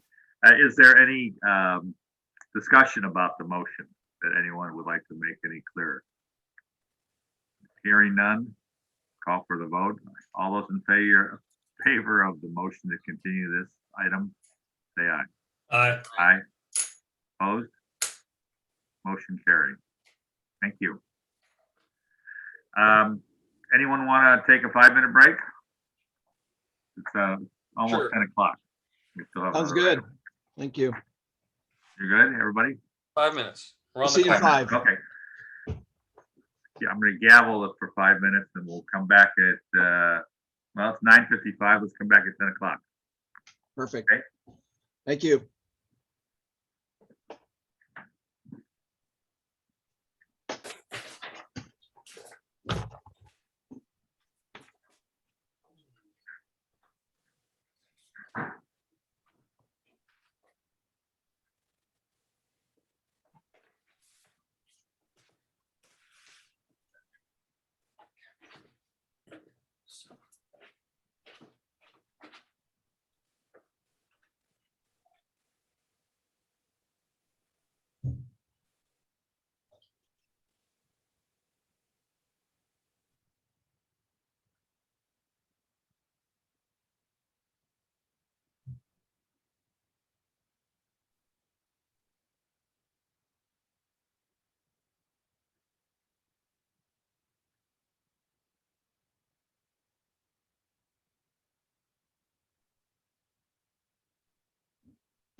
Everybody back? Anybody back? I'm here. Hey, it's Steve. One of the Yes. nice things about Zoom meetings is we can have snacks. That's true. City never gave us snacks. I brought my own snack. That's what I mean. Okay. Is Sarah here with us? She's there. I see her. Are you here? I'm here. Yeah. And the applicants are here, right? So I think it's 10 o'clock. We can get back started Sounds good. on item number, I guess it's number 4. Yep. The project is to request an amendment of the use permit and environmental design review permit approval to allow 11-foot 2-inch height bonus for a previously approved senior assisted living and memory care facility on 2 vacant downtown parcels. The amendment of the approvals would increase the height of the building from 36 feet to 47 feet, 2 inches, and increase the unit count from 77 suites to 106 suites. But the remainder of the project is unchanged. So we, Steve, I guess you're the one staff liaison for the staff report, right? That it is. Thank you. Thank you, Chair Paul and design review board members. The, excuse me.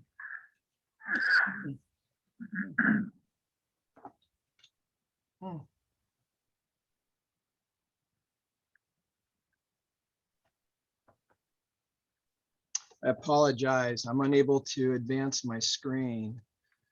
I'm gonna stop this and I'll come back in. Excuse me.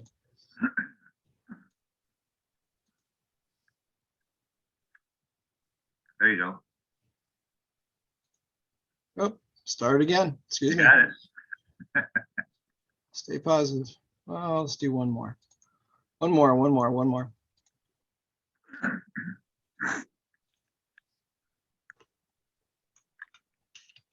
Is that it? Yeah, I'm still having problems. Hold on a second. Let me try to find something else. It worked. It was up. It is, but it's not advancing. I tell you what. Oh, Go up to slideshow. You can go to slideshow over to the right. Uh-huh. Go right, left. right there where it says slideshow, and then see from beginning on the left. Boom. There you go. Thank you. Let's start again. Thank you, Chair Paul and Design Board Review Board members. The board will remember this project, probably not from this particular angle, but you'll remember this architecture. This is the Aegis Assisted Care Senior Living Facility that the board saw several years ago, about 3 years ago. You actually very much unanimously loved the mission revival architecture. At that time, it was a 3-story job. It wasn't as tall as this. And this was back in 2018. After the design review board approved or recommended approval of both the building and site design, it went on to the planning commission who approved the project. That project was subsequently appealed to the city council, and the city council denied the appeal and upheld the planning commission's conditional approval of the project. At that time, it was a smaller project, both in suite size, which was 77, but also in height. Fast forward in the interceding years, in August, staff administratively approved some modifications to the design that were requested by the applicant. Some were minor, some were not so minor. One of those administrative modifications that staff approved was the elimination of one of the dome features. One of the lovely things about this project is that it has a couple of anchor dome features. One would be at the apex or at the corner of Lincoln and Mission, and the other one would be at the northern part of it on the Lincoln Avenue frontage. And so that was removed from the project, frankly. And then early this year, the time extension was granted to the project to give it another 2 years based on the economic uncertainty due to the global pandemic. Building permits have been issued for the foundation, but not for the building itself. The applicant has come in and they're requesting that a height bonus, 11 feet, 2 inches height bonus. Nothing would change as far as the other components of the site and building design. Foundation, it would be the same. Landscaping would be the same. Parking would remain underneath the building and the same number of parking spaces. What they're asking for is to add an additional floor, a height bonus, if you will. In the current general plan, it does allow for a 12-foot height bonus with a use permit when you meet the affordable housing requirement. This, you may remember that this project does not require on-site affordable housing to be provided. Instead, we've agreed to do an affordable housing in lieu fee. At that time, the affordable housing in lieu fee was equal to a little less than one affordable housing unit. Approximate value would be somewhere around $330,000. At that time, the applicant actually increased it voluntarily up to $500,000 for their affordable housing in lieu fee. So our current general plan does allow for a height bonus up to 12 feet. Again, this is asking for 11 feet, 2 inches. It's important to realize as well is that we're currently also drafting a new general plan update for the downtown, well, for the entire city, but also for a downtown precise plan, a brand new focused or special plan for the downtown. And in that downtown precise plan, it's still in the draft form. It won't be, it's, as I think I've indicated earlier this evening, it'll be reviewed by the planning commission later on this month, and then it'll move on to the city council. But in that downtown precise plan and the general plan update, it preserves that height bonus allowance. It does somewhat change the heights allowed in that district. The new height would be 40 feet rather than 36. And the height bonus would not be 12 feet, it would be 10 feet. So under the current draft of the downtown precise plan, it's a 40-50 rather than a 36-48 split. So they've the same type of criteria. A use permit would be required, and you would want to meet certain minimum size requirements and frontage width requirements. That's the two criteria for allowance for a height bonus. By increasing the height, by adding that additional floor, you're going to increase the suite count. We do use the terminology suite because these are not units. They are not units that are going to have full-fledged kitchens. There's no cooking element. There'll be community or communal dining areas within the facility, different options for dining and community spaces. So, but the residential suites, if you will, they're increasing from 77 to 106. In addition, the applicant is proposing to also increase the affordable housing in lieu fee as well.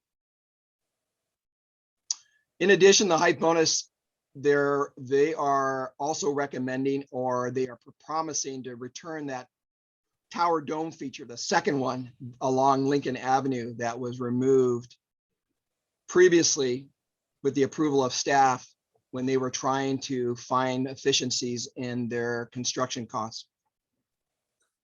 No other design changes are proposed for this project other than, once again, putting in that highly desirable this tiled dome feature, the second one along Lincoln Avenue. There still would be the one at the apex of Lincoln and Mission. And they would increase the affordable housing in lieu fee. Project entitlements are the same as the original approval. That would be, we would have to modify or amend the use permit. You'd still need it to allow for the assisted care facility on the site, but now it would obviously have more units. So we would want to modify the use permit. Also, we would do a design review permit amendment as well for the obvious reasons, because now the building is getting taller and you would want to incorporate the height bonus. Staff did receive a considerable amount of public comments, 27 to date. We had one additional comment that we sent out to the design review board earlier today or earlier this afternoon in support of the project from the San Rafael Chamber of Commerce. Out of those 27 public comments, 18 were in opposition and 9 are in support.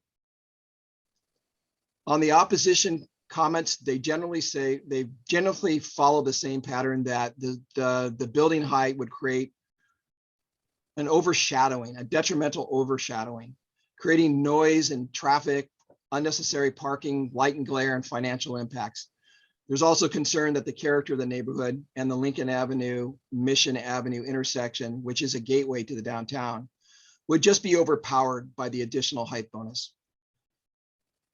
Comments in support have been uniformly following that basically the height bonus would still allow for the proposed outstanding iconic building design that again was unanimously supported by the design review board when they initially reviewed and recommended approval of the site, and was also approved by the Planning Commission. And also the significant contribution that the city's affordable housing in lieu fee would be granted with the voluntary additional increase in the affordable housing fee in lieu fee that this project is proposing. Because most of this is determined at the Planning Commission level about whether they do meet their criteria, which is again minimum lot area and minimum frontage. However, there are still design questions that the design review board needs to assess. But I would like to focus the design review board on it, and that happens to be the scale and mass. Once again, setbacks aren't changing, landscaping is not changing, actual design is not changing. What is changing will be adding the proposed addition of an additional floor. So there's questions regarding scale and mass, and we would like design review board to weigh in on that. Staff believes that the scale and mass would be appropriate given the location and given the existing development along both the Mission and Lincoln Avenue frontages. The predominant scale along Mission Avenue is reflective to the condominium building located directly to the west, which is 820 Mission. It is a 4-story structure. And when you compare this structure with the height bonus compared to the existing structure, this structure would be approximately 5 feet taller than the existing structure at the 820 Mission, which is again the condominium structure immediately to the west. On the Lincoln Avenue frontage, it's a slightly smaller scale. It's a 3-story scale. And you can see that predominantly at the 1215 Lincoln Avenue and also the 111 Laurel Place. Once again, I want to make sure there's no other design changes proposed, none to the site design, and nothing to the California Mission Revival architecture that was the board unanimously recommended for approval when they looked at this originally back in 2017, I think it was. That concludes staff's introduction of the plans. Does the board have any questions of staff? Any questions of staff? Stuart. Yeah, parking. Did we increase the parking? They did not. There are currently 40 parking spaces underground. I think there are 37 completely underground that are accessed off Mission. And then there is. How many was that again? I'm sorry, say that again. How many? I believe it's 40 altogether. For 100 and how many units? 106. 106 suites. You got to remember that a majority of this site is going to be for memory impaired. These will be folks that no longer drive and are not allowed to have vehicles. I'm memory impaired. I drive. But, so you're gonna. No, I mean, more units, more people, more staff. So I don't know what, I'm sure when the applicant gets to present, they can discuss what their staffing needs might be at a site like this, but let's wait till they have an opportunity. Sure. In staff's report, it clearly says that there was a parking study for the original project. And this was updated for this requested height bonus as well. It does move the needle a little bit. Before it was, I believe the parking they needed was 31 of the 40 parking spaces. Now it's moved up to 37. So by adding that one additional floor, it added 6 additional required parking. This was all done through the parking study that was reviewed by the city engineer and supported. One of the conditions of approval that was included in the original approval of this site was that the applicant was supposed to submit a subsequent TDMP, transportation demand management plan. And they did that. They submitted that, and it was once again submitted over to the city engineer and supported. So that included some ideas, some references, some more specific discussion regarding how do the shift workers get to the site? Are they all driving? Some will be using public transit. It is within a few blocks of the train, of the SMART train. It will have alternative methods of transportation, including bicycles and buses, frankly. There's bus routes on both elevations. So that was a condition of approval for the original project, and that would be a condition of approval for this one. Even though it's already been submitted, it's already been reviewed, and it's already been supported. And the city gets, the city's getting 500-600K into their affordable housing fund in lieu of 29 more suites. Is that the number? Yes, that is one of the calculations. Okay. And we made some great adjustments to the affordable housing in lieu fee. As the board is well aware, we added some flexibility to be able to use that. We used some of that to help during to help pay for some rent during the COVID shutdown when folks lost their jobs and they couldn't afford their rent. We used some of that affordable housing to supplement and to support affordable housing families. So is there any other questions for staff?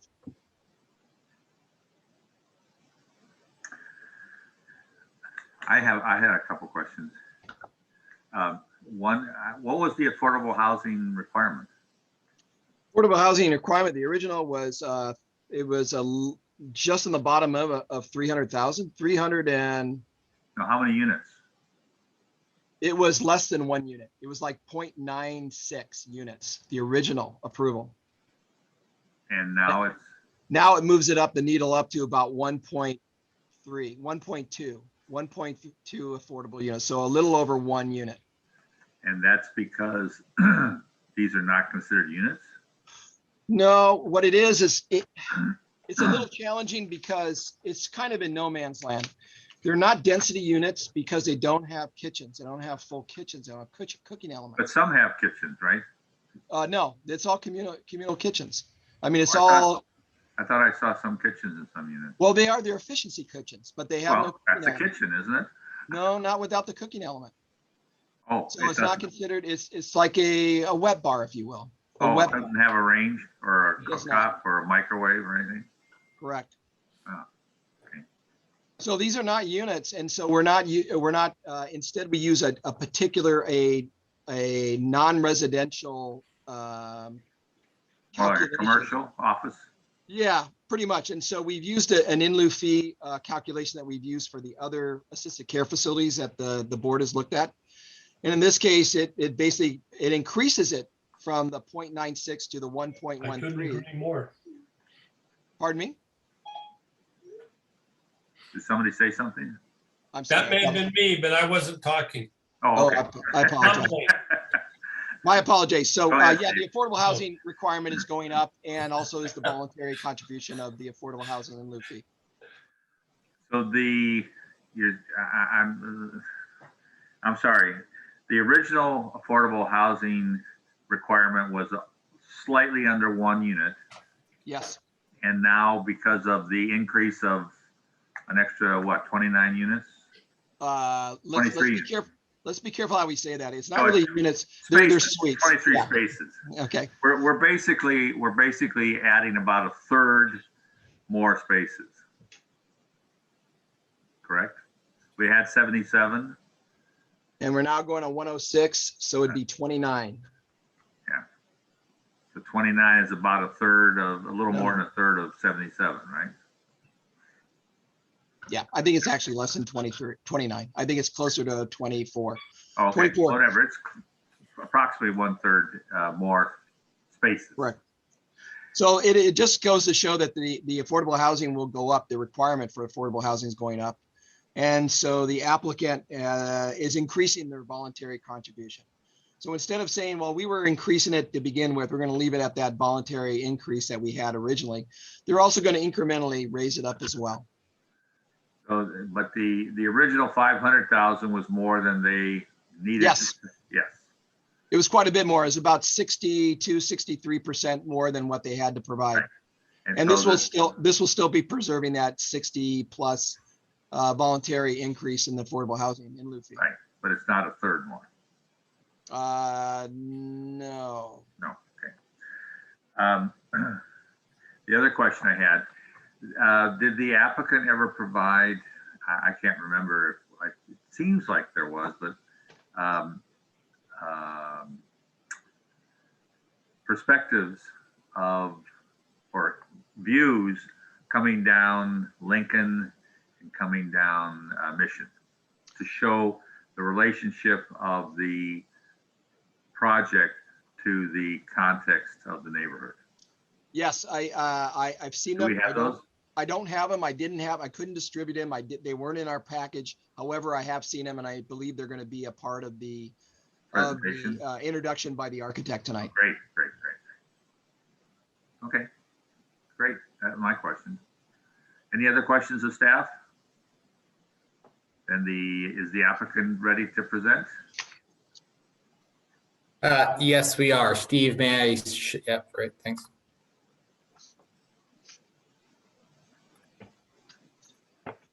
Is that you, Jeff? Yep, Jeff Forney here.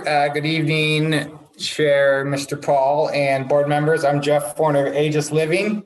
Our company is an owner-operator, senior assisted living and memory care communities. We have 40 locations throughout California and Washington, 8 of which are local here in the Bay Area. We individually design buildings that reflect the character of the community which it serves and build outstanding buildings of exceptional design quality. Many of our projects are located in urban areas where residents, staff, and visitors can enjoy and utilize the nearby amenities. As Steve briefly alluded to, the site has had a long history with financially infeasible projects and thus has sat vacant. The site was entitled for 36 condominium units in 2005, which utilized a height bonus at that time and a variance for tandem parking. That project was infeasible for over a decade and the site was sold. In 2018, Aegis submitted a proposal for a senior assisted living project. We received unanimous approval at the design review hearing, with many board members noting the project was some of the best architecture seen in downtown San Rafael in a long while. A month later, we received approval from the Planning Commission and the building permit was issued shortly thereafter in December 2019 with an expected groundbreaking of April 2020. As we all know, impacts from the COVID-19 pandemic have precluded many development projects from breaking ground, and our project was no exception. Aegis remains committed to bringing this iconic project to fruition and is capable of proceeding immediately with a financially feasible project. The 2018 Aegis building did not take advantage of the available height bonus nor any increase in density. In fact, the project was designed at a lower height than the previously approved condominium project.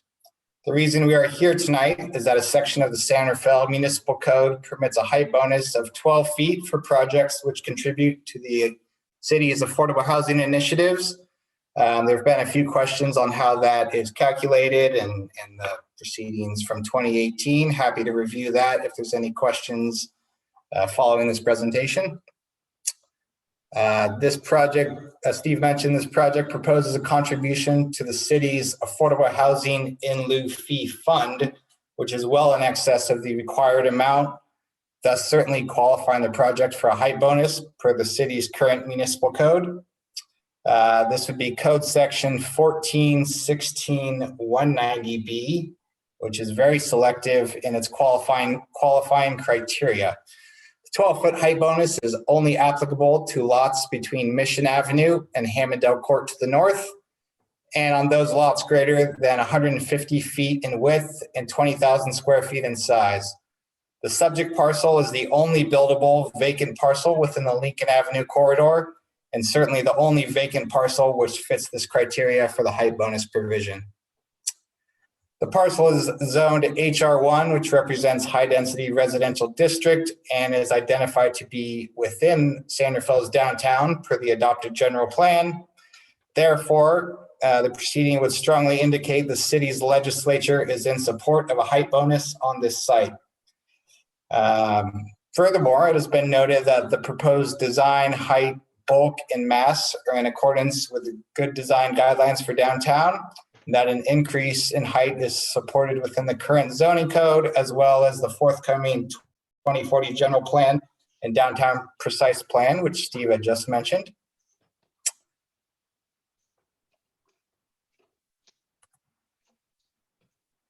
As you can see from this aerial, as an excerpt from the general plan, the site is located within a district of San Rafael's downtown neighborhood.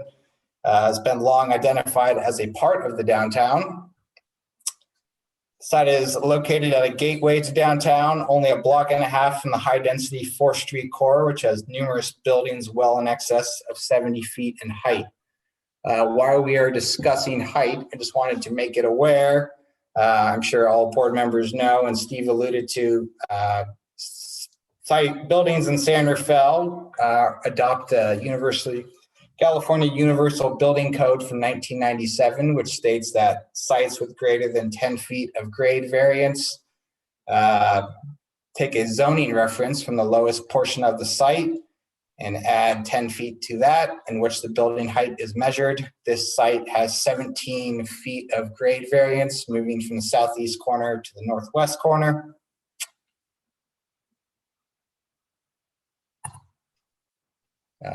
Here's a closer aerial of the site with the nearby neighboring buildings. As noted in the slide, the site is at the border of the very high density downtown corridor. The project's height and bulk assimilates to the nearby surroundings and acts as an intermediary to the other residential buildings to the north from the downtown core. We're kind of a gateway location. And as it's been said, there's very high density uses to the south. Kind of this block here is, medium high density residential with more medium density residential projects moving up Lincoln, and then obviously the Lincoln San Rafael Hill, which is predominantly smaller unit count multifamily and single family residential. Buildings immediately adjacent to the site on this block are all high density residential. And even while these buildings were built 40 to 80 years ago, their heights are just within a few feet of our proposed project's roof finished elevation. As Steve and planning staff has noted, the project fits the context of the neighborhood's existing conditions, as well as those proposed within the 2040 general plan. There have been a few questions about parking. Our parking and traffic engineers present here tonight, but I did just want to address that, as Steve mentioned, the parking study has been reviewed and approved by the Department of Public Works that essentially analyzes numerous other of our communities in similar settings. So kind of a suburban, urban setting in which we calculate an average parking demand based on our operations, which is 0.35 spaces per bed. That includes any residents who drive, which is very few, as well as staff, which can be broken down if needed, visitors, visiting doctors, etc. That 0.35 is the peak parking demand, which results in 37 parking spaces. This project proposes to include 40 parking spaces. Happy to further elaborate on that if we need. With that, I will introduce Lori of Inc. for Morrison Architects, who will run through a refresher of the building's design. Thank you, Jeff. Good evening. Good evening, all. Let me get my screen up just a moment here.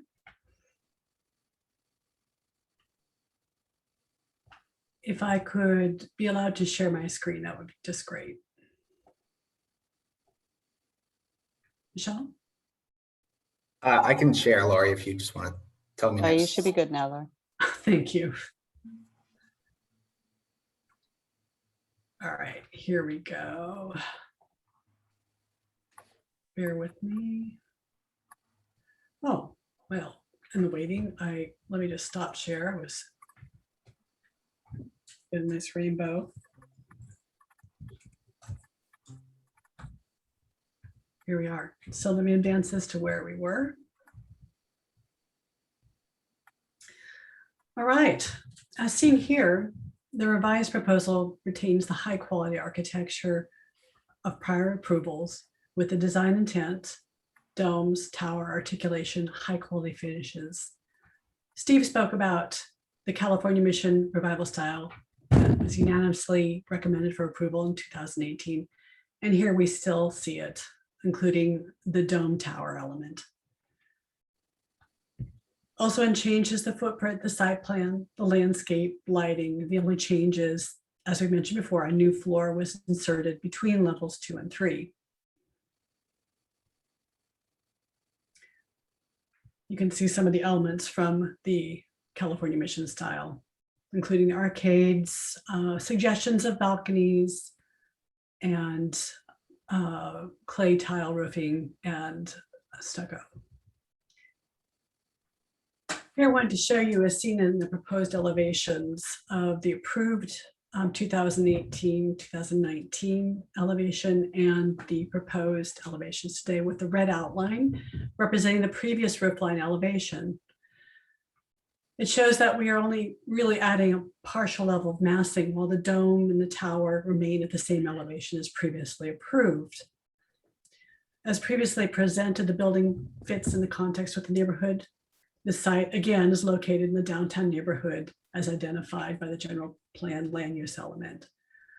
The site is again located in the HR high density residential zone and which is allowed by code, and is in alignment with the neighborhood and neighboring buildings, several of which are high density residential, as Jeff previously noted. Here, we're analyzing the elevations of the neighboring structure. You have the outline of 820 Mission Avenue and another outline with 820 Mission Avenue and 111 Laurel Place. The exhibit here on the screen notes our proposed top of roof falls within that 5 feet of 820 Mission Avenue, as well as 111 Laurel Place's top of roof. And that's outlined in blue. Here we've done a massing study looking towards the west elevation of our project. You also see the massing of the adjacent condominium. And you notice the sloping of the site. The privacy wall here, we've deliberately tried to minimize the window openings so that people aren't looking into other people's decks. We've explored adding, and what we are adding here is a vertical vegetative wall with a trellis element here.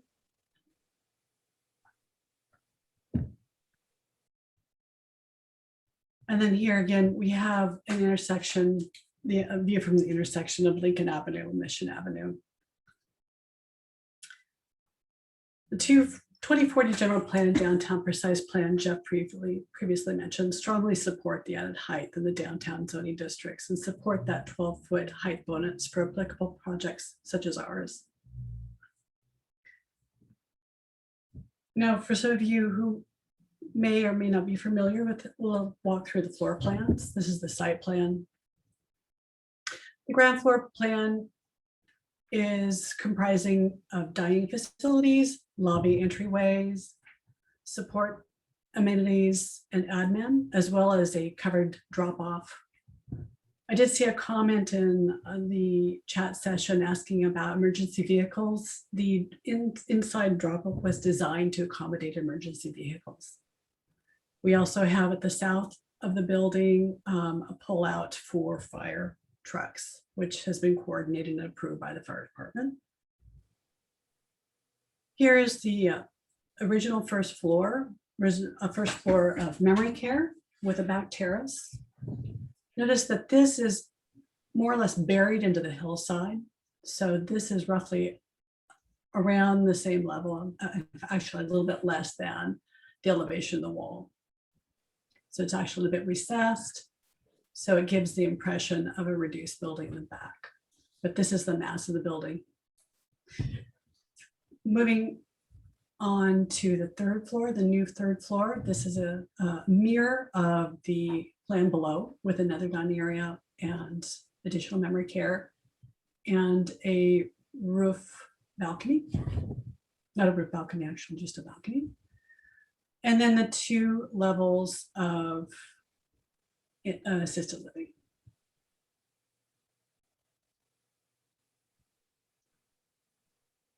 Here we have the roof deck with a dome added back in unchanged. It's simplified and we've removed some of the appurtenances that protruded like elevator overrun and stair overrun. We've actually captured in the roof line here. And here again, we have another view a little bit. You can look up towards the right, you see Lincoln Avenue, and then again up towards the left, looking towards the Civic Center, City Hall, down Mission Avenue. And here we're looking down Lincoln Avenue. This is the covered drop-off. And you'll note the statuette that we had removed earlier, but we've added back in along with the dome. Landscaping is unchanged. And here we have bioswale, water retention here, water treating here, and a deck here. And again, the lighting has remained the same. And the gentle wash of lighting that will be seen at the dome will look something like this here.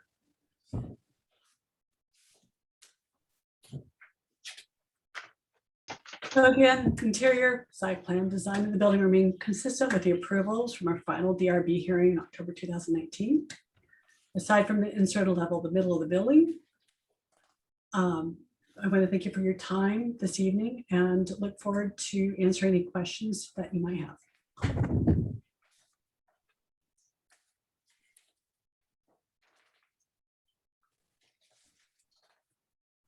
Thank you. Are there any questions of the applicant from the board?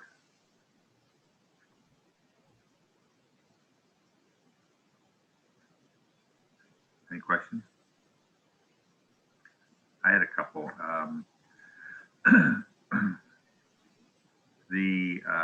So how you went from 77 units to 106? How did that increase the staffing? Yeah, I can answer that. So, we have about 28 staff per shift. A large portion of that are, what we call front of house or general manager, marketing, activity directors type of sort. So, if you take a look at solely the third, so it's a 4-story building. We added 1 level of memory care suites between the second and the third level. So technically all we are doing is adding caregivers as the general managers. The kitchen did not grow in size, so the kitchen staff all remains the same, and so on and so forth. So the only variance in staff size is the caregivers. That will be 4 per shift. And so how many were there before? 28 up to 32. Oh, so for an increase of almost 1/3 of the spaces, we won't call them units, there's only 4 people extra staff? Yes, that is correct. There will solely be caregivers added. Okay. The other question, I don't know if you can answer this or maybe staff can answer this. The height bonus in this, it sounds like a very unique lot that you're about the only one that can qualify for this height bonus. And that height bonus was for what in particular? Affordable units? Meeting the affordable housing requirements. So for just meeting 1 affordable housing unit or 1 1/3 affordable housing units, that allows an extra 12 feet of height. Was that anticipated for this type of use?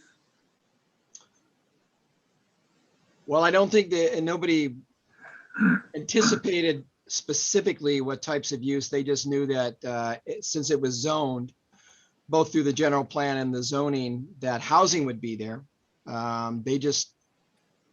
They assumed it would be high density, some sort of high density housing. High density housing, right. And this isn't high density housing because it's not considered residential right from a planning standpoint, but then it's considered residential from the building standpoint. Is that correct? It's residential in nature, but This it's is still an not. R3 occupancy, is it, or no? I'm sorry? Is this an R3 occupancy? Maybe Jeff or Lori, can you tell me what the occupancy of this building is? Under the building code. You have to unmute yourself.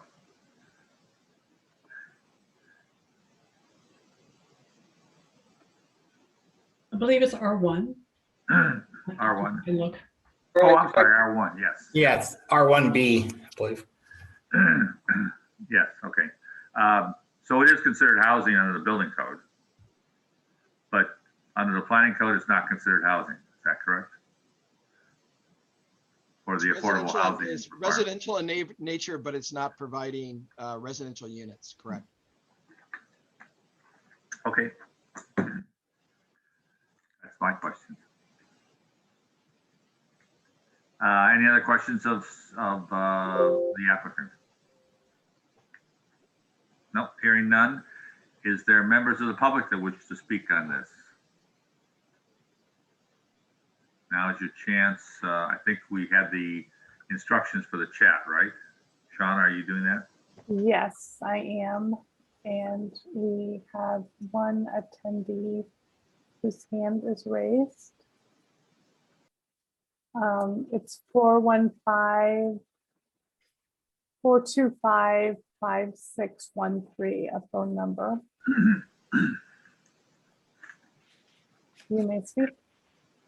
Thank you very much. Good evening, Board Chairman Paul.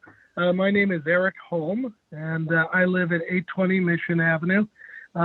Before we get into this completely, if I'm the only one that's on the line, it's because this meeting is being held so late. And I think that that does a lot of people a disservice who I have talked to who wanted to participate in this meeting. Second of all, I'm on the top floor with the eastern exposure of 820 Mission Avenue. So I'll be looking directly into the wall of the new construction. My concerns are several-fold, but predominantly that when I acquired this property, there was a 3-story design.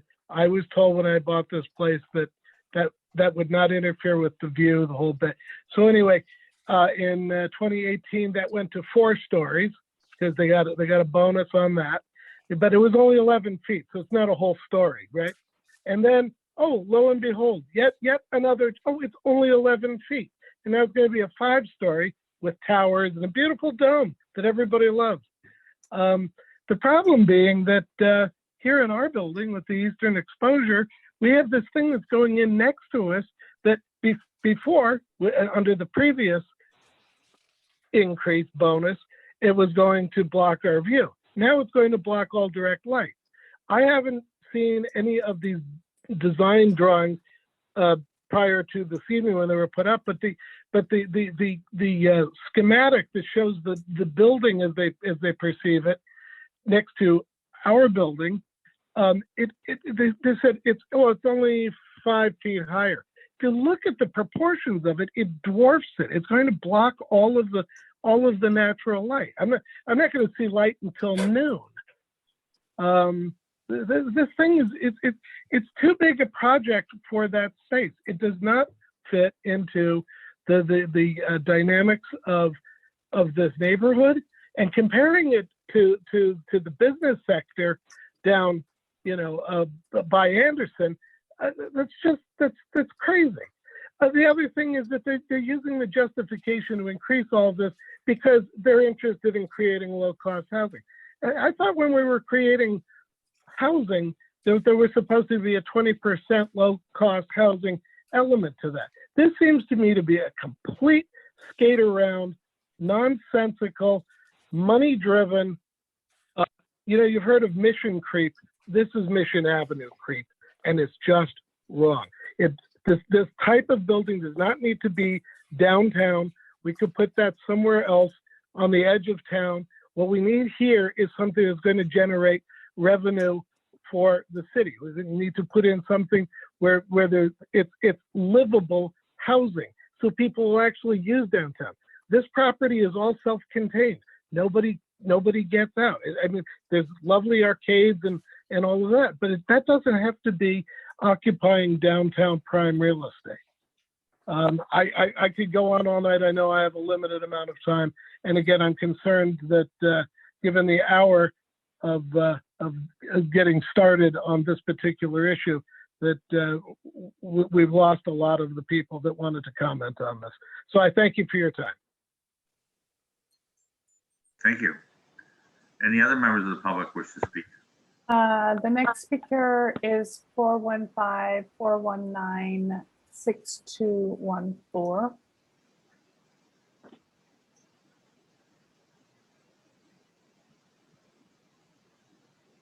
You need to unmute yourself.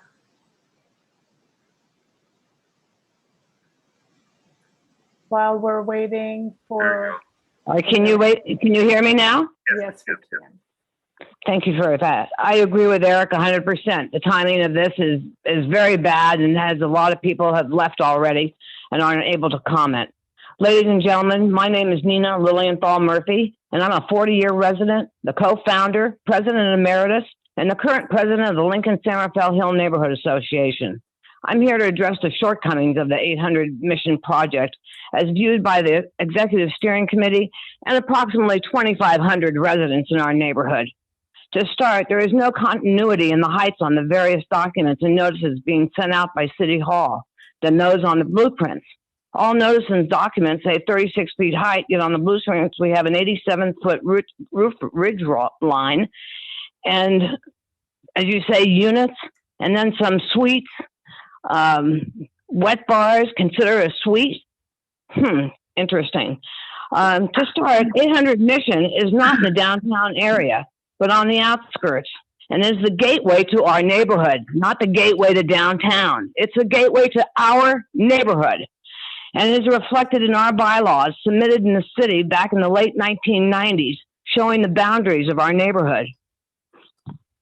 The height and character of this building do not belong on this particular site. It is completely out of character for our neighborhood and for the city.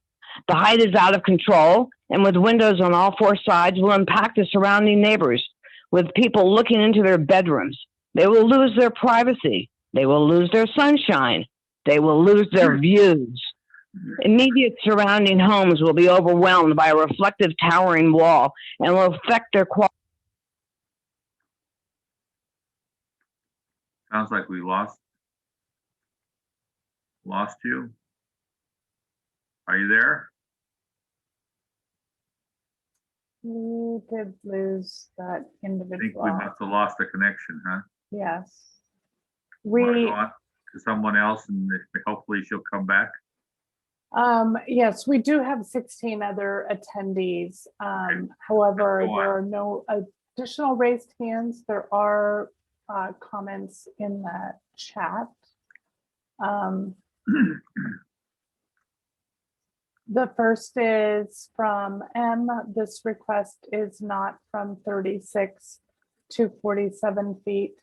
The final height is 62 feet. 47 feet is misleading to all participants.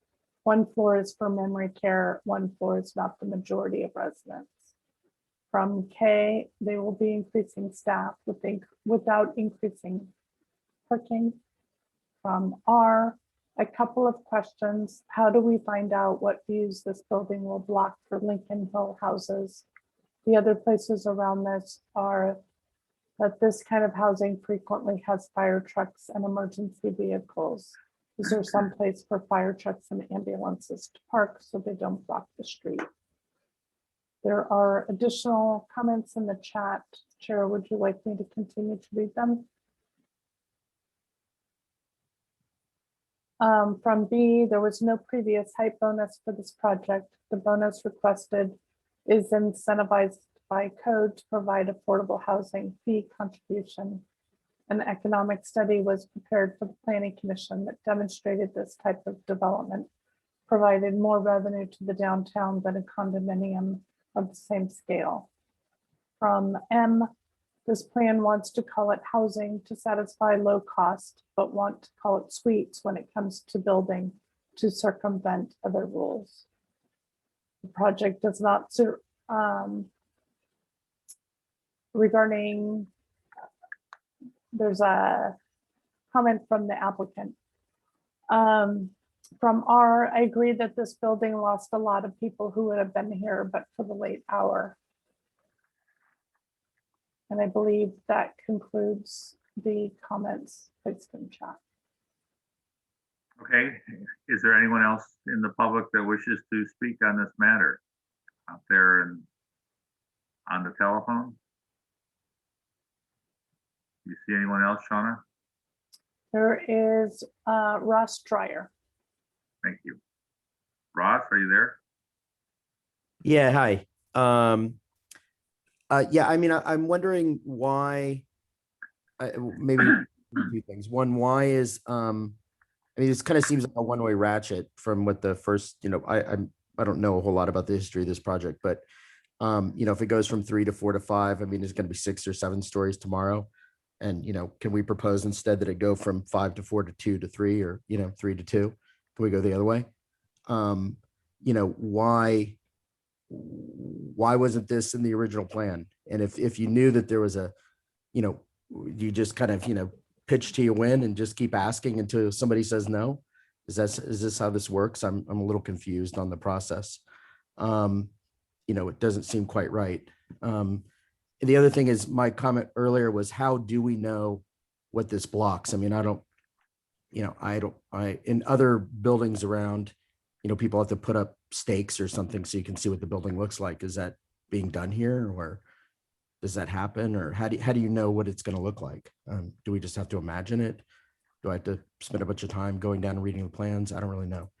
And then the other thing is, I guess, to the point, from what I understand, it sounds like the height bonus, it sounds like there's a second one, that if it's for a residential purpose, does that mean I can build a welding shop and get a height bonus? And just, if I pay the city and give them money for affordable housing, does it go to any kind of project at all now? If you build a hotel, do you just get to get adding floors or restaurants or storage rooms or whatever you want? It doesn't seem that that's the purpose of the bonus, from what I understand. But again, I haven't read it, so I haven't read all the rules, so I don't know. But that's all I got to say. Thanks. Thank you. So one additional comment in chat: can we properly level set what the actual height is when viewing from the street level, rather than quoting zoned heights, which nobody knows about? And why is Aegis paying substantially more than the minimum in lieu fee? And the new story removes a roof patio for clients to have a safe place to get to sun.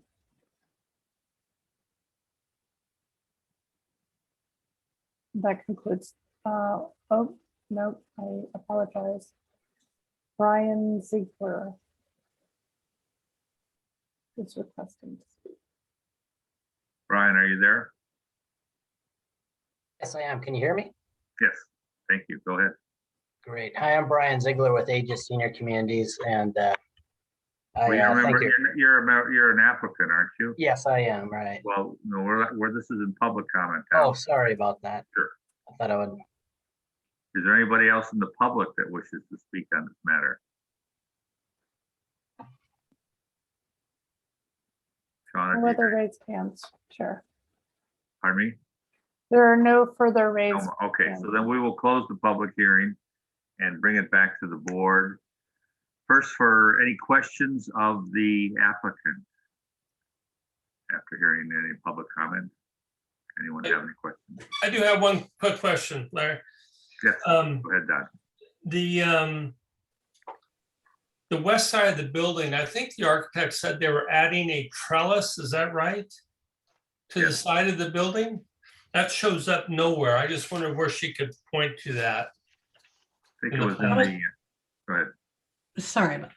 That was part of the exhibit that we sent out recently. So we were looking at that and wanted to get that incorporated.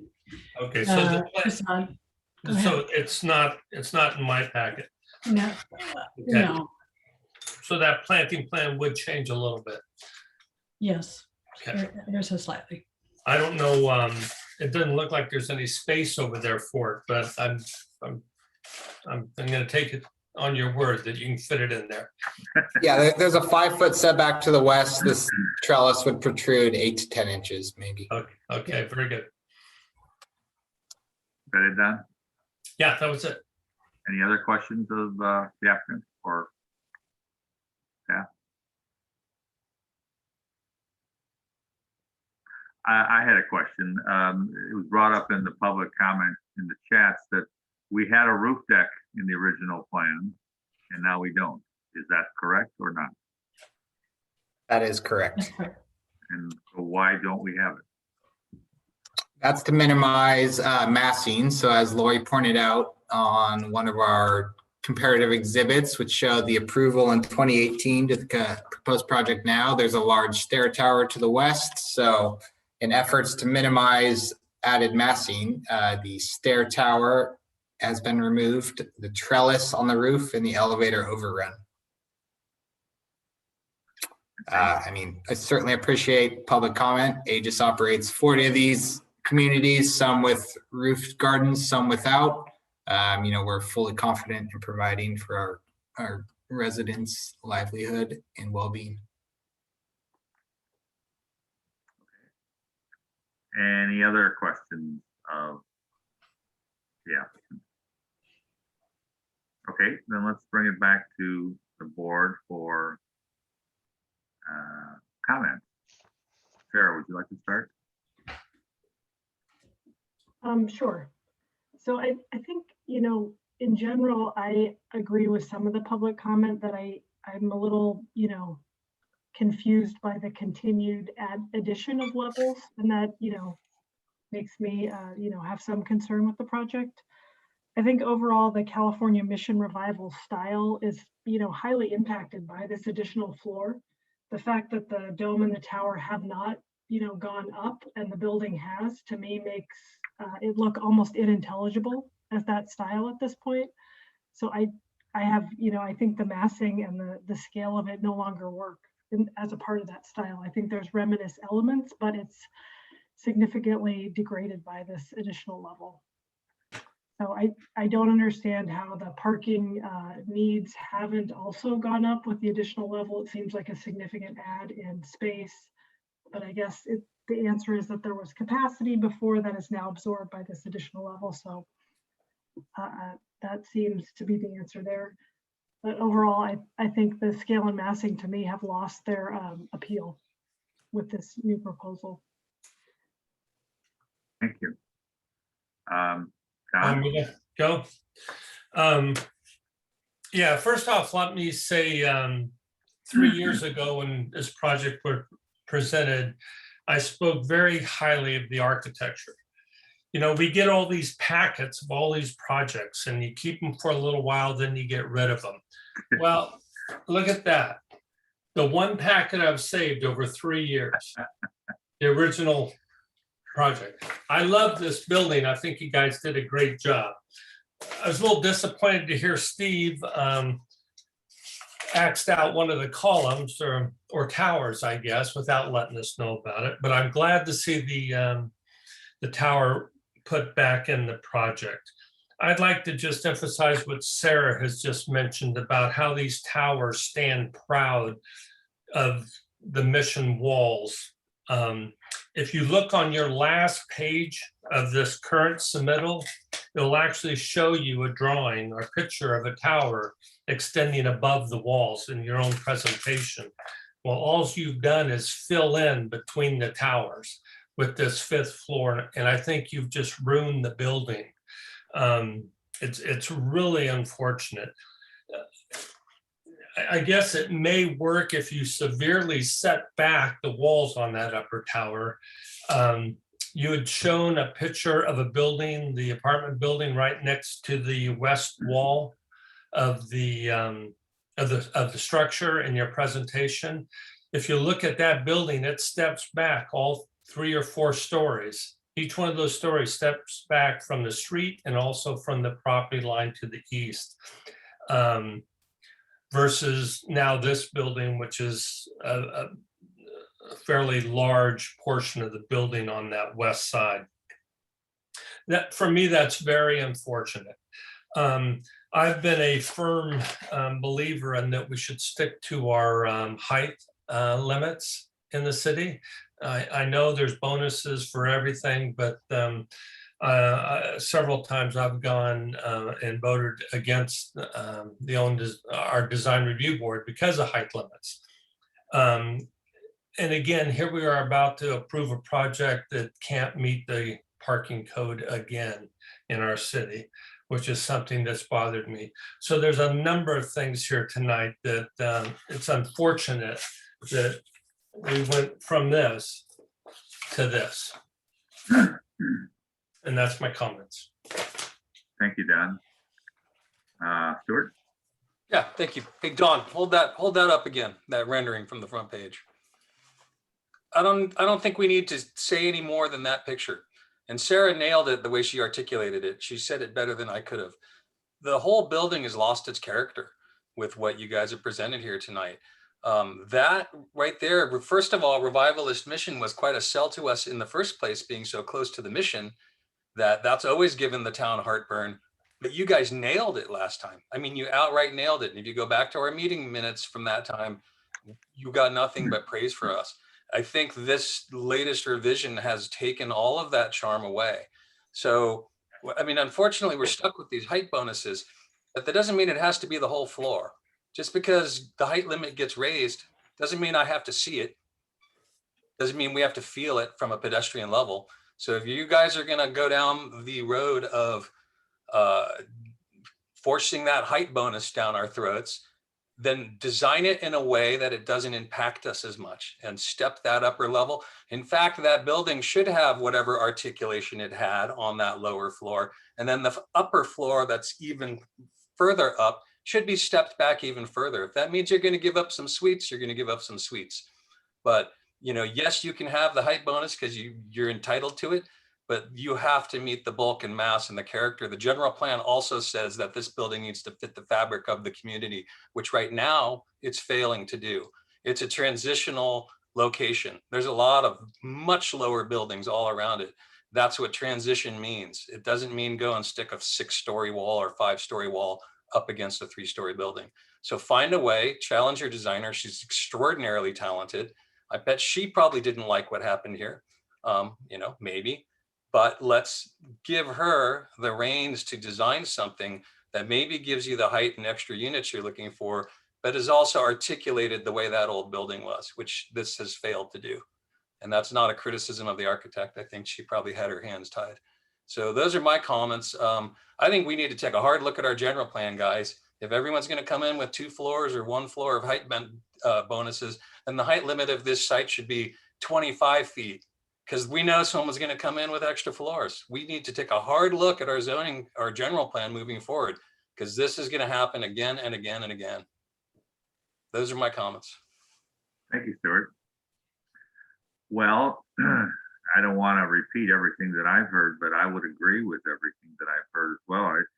I was very surprised at how good these elevations looked originally and how bad they looked by inserting another floor in. It just, with the mission style, you just can't do that. You, like Stuart said, you really nailed the design the first time around and got the articulation and the adjustment of different heights and the original tower that was really dominant.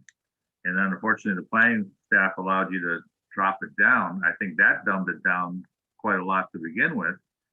But now putting that tower back to where it was and then adding another floor just kind of makes it disappear. If I can support a height bonus if the design could recognize that you had something to start with, and that you, like Stuart mentioned, if you investigated some setbacks, some notches, maybe not just insert a floor underneath, but design a whole new floor on top that would set back, it may work. It may not, but I would hope that it would work. I'm very disappointed that you felt after doing all this that you lost the roof deck. That seemed to be a nice amenity. And the excuse for losing the roof deck because you were trying to eliminate that stair tower, I think that was a bad trade-off. I mean, I'd rather have the stair tower and the roof deck, because that stair tower was on the west end, and that's not going to be seen by most people anyway. The other thing that bothers me is that, yeah, it's a little hard to understand for the public that this is a 62-foot high building that's only classified as a 47-foot high because of the way the building code figures the ground level on a sloping site like this. When you look at this site, you don't necessarily consider it sloping, but it just happens to be that way. And it needs to recognize that at the corner of Mission and Lincoln, that corner is going to feel really high to most people. And there's a lot of pedestrian activity there. So and vehicular activity as well. And it, I think it was also brought out that the what is it, 801 or 810 Mission, that 4-story condominium to the west is stepped back significantly. And I think you probably recognize that. That's why you put that trellis up there to make it a little less of a blank wall. The other thing that I was very concerned about is the north elevation that you proposed is pretty blank itself. And it's going to be seen against that 3-story building on Lincoln. And if you're going to do something with this elevation, I would suggest that the blank wall on north elevation needs to be articulated.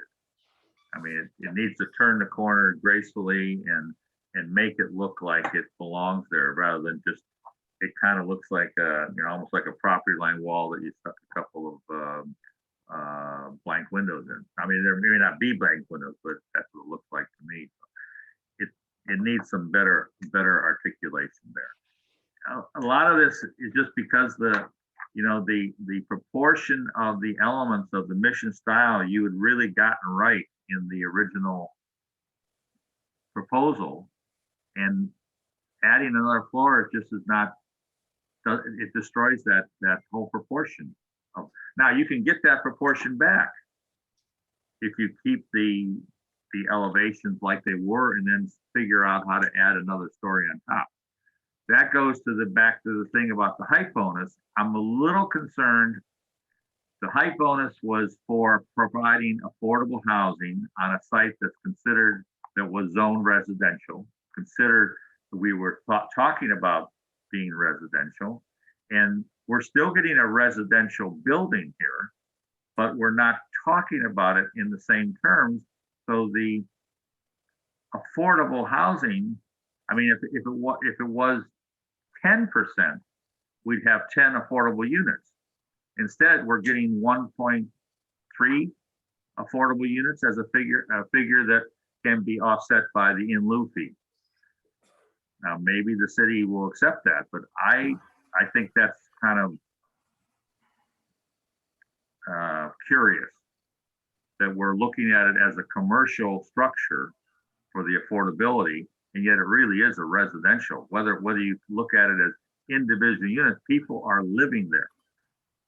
And I don't know how, I assume that because this is a assisted living care, this is not going to be particularly affordable in itself.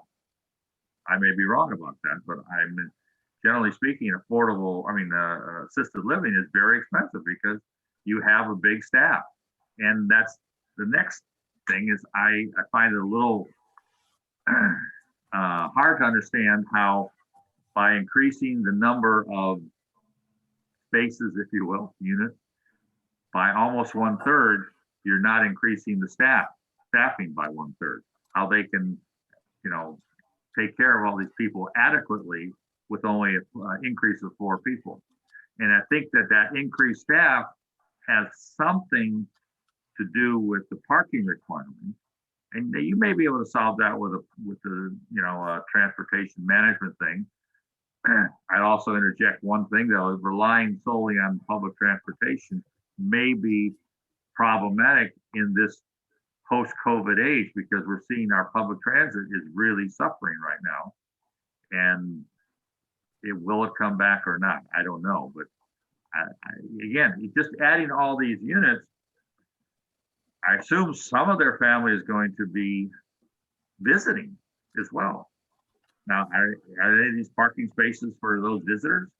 If they are, how do you justify not increasing the amount of parking for a 1/3 more people living in your building? So I think there's some problems that need to be solved, and I think they're solvable, but not with this design the way it is. So those are my comments. Shauna, do you want to try and summarize what we have said? Yes, Chair. The general consensus is that the original design met with the design review board's expectations and hit the California mission style, and that adding the level significantly degrades the California mission style, and the scale and massing has lost its appeal and lost its character. That height bonus might be possible, but not necessarily on the whole floor. That the elimination of the towers through an administrative approval was a disappointment previously with eliminating a tower, and that there's a general agreement of adding the towers back in, but that the towers need to stand proud of the mission walls.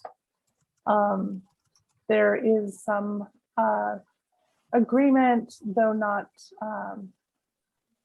unanimity, about what the height bonus means now and in the future.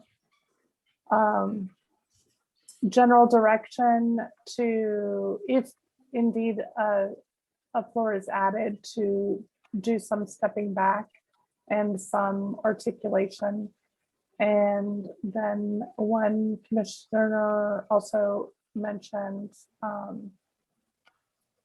that the loss of the roof deck is disappointing. And I didn't hear unanimity or consensus about the parking. But there were a couple of board members who mentioned parking and whether the parking is adequate.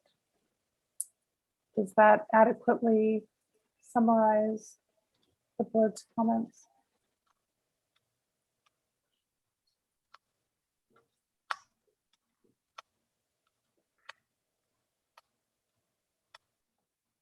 You are muted, Chair Paul. Sorry, I think it did. I think it did adequately summarize everything. I was asking the board if there were any other things that they felt weren't addressed. Sounds like not. Jeff, you had something that you wanted to say?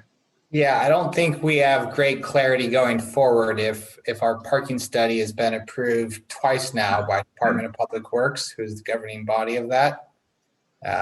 So I don't. Secondly, the proportion, you know, if we want to increase the towers and the domes back to a proportion relative to the roof line, we're happy to do so. So if that's all that needs to be done, then happy to come back very swiftly on that. Furthermore, the affordable housing, as Steve summarized, you know, that is a commercial linkage fee, which has been in San Rafael Municipal Code for tens of years. And the height bonus, which is 1416-190B, again, has been in the San Rafael Municipal Code for years. And it is pretty blatantly stated that the 12-foot height bonus can be given for contribution to affordable housing, which, you know, our proposal has, one, been codified and two, been approved prior. So I don't have much clarity going forward personally. Can I comment, Larry?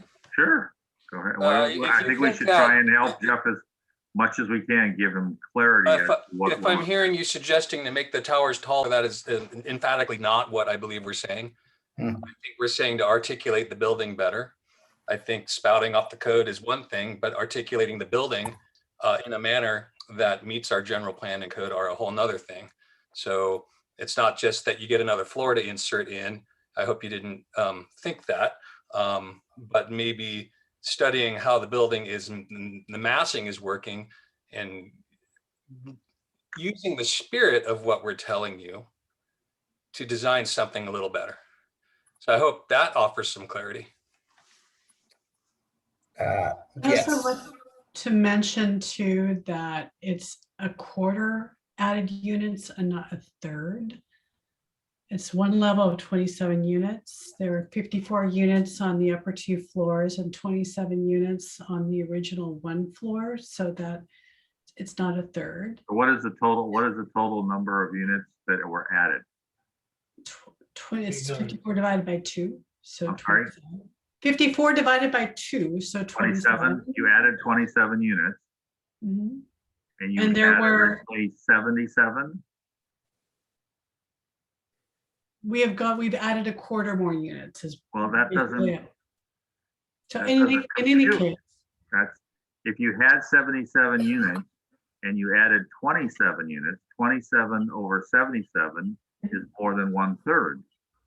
106. You're figuring that you added, that the incremental amount of the units that you're proposing is 27 over 106. But what I'm saying is that you had 77 and you added 27. You're really adding a third. Basically, that's what you did. You took another floor. You took a floor and you just, in the same floor. Inserted the same floor, that's right. Yeah, so that's how you got there. That's fine, except that it kind of, it changed the proportions of the mission style enough that we are not comfortable with it. And so what we're saying is, instead of inserting another floor in there, design a top floor that may step back, may actually recess from the tower, so the tower doesn't get taller. It stays where it originally was, but you might have to step back the units from Lincoln or from Mission, or maybe both. If you take a look closer, they do step back a bit. Not a lot. Not a lot. There. Yeah, that's where you get into the, the subtleties of massing and proportion for the mission style. If this wasn't a mission style, it might work totally differently. Right, but we have, I think what you're saying is we do need to take a look at how that steps back, but it is there. And maybe just need to step back a little bit more, again, it's like I guess the first project we had needs to be tweaked, and some minor tweaks might work, maybe they won't, but the trick is to somehow keep that feeling of mission style proportions and massing while adding another floor on the top. And as far as the parking goes, if the transportation and the parking engineers, the engineers down at City Hall say the parking is good, well, they study this thing. It seems, intuitively like there should be more parking, I think, just because we're adding a third more units. But maybe you can take 28 people and spread them out over 106 units and still make it work staffing wise. So you don't need all that extra staffing. And maybe, you have this transportation management so that you tell family members, well, they can only come on Tuesdays and Thursdays. They can't come every day. I don't know how it works, as far as family. Maybe some people never visit the people that are in assisted living. That's how you figured out your model. But it's what we're concerned about is what the design looks like and how it fits into the city pattern and the neighborhood. And I think what we're saying so far is we're not comfortable with the way it sits at this point. And we'd like you to do a little more investigation as to how you can make us feel more comfortable. I was able to get my audio on something else. So do we want to continue this, or do you want a decision tonight? Jeff, I guess I should ask you.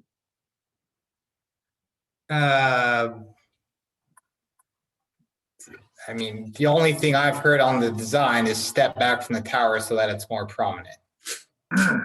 Well, then you did. I I don't think you heard that from us. That was one thing. I think what we were saying is that the proportion of the elevations need to be relooked at because something changed when you added that, when you inserted that other floor. That extra floor changed the proportions and the massing in a negative way that we're not comfortable with. Yeah. Jeff, Am this I is correct Brian. in that, or am I? This is Brian over at Aegis. Jeff, I think we've heard, I've heard, you know, some pretty constructive comment here. I think that we can go back and touch this up and come back with something that we'll take another run at it and hopefully meet the approval of the design review board here. But I have some ideas and some clarity. So let's take another run at it. Let's continue this if we could. And let's take another stab at it. That sounds good to me. Yeah, I appreciate your comments. Good by me, Larry. Yeah, so someone like to make a motion to continue this? I'm sorry, do you want to, Brian, do you want us to continue this to a date certain, or would you like to have it a little open and then come back?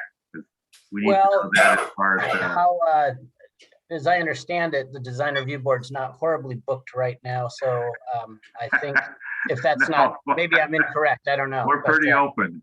Are you? Okay, then let's do it to not a date certain, but we're gonna, what I want to do is get it right, you know, Yes, and I don't, and we want you to get it right too. Yeah, and we're very much committed to making this work. We are you know, too. frankly, what wasn't said here is this is do or die for us. I mean, the previous building just doesn't pencil anymore. The world has changed and we need more units to make this pencil. So our back's against the wall. We want to come back to something that works for you guys, but also works for us and gets rid of a kind of a vacant lot in your community and makes a vibrant new community for you. Yes, you're absolutely right. We want this to work for the city too, because I mean we appreciate your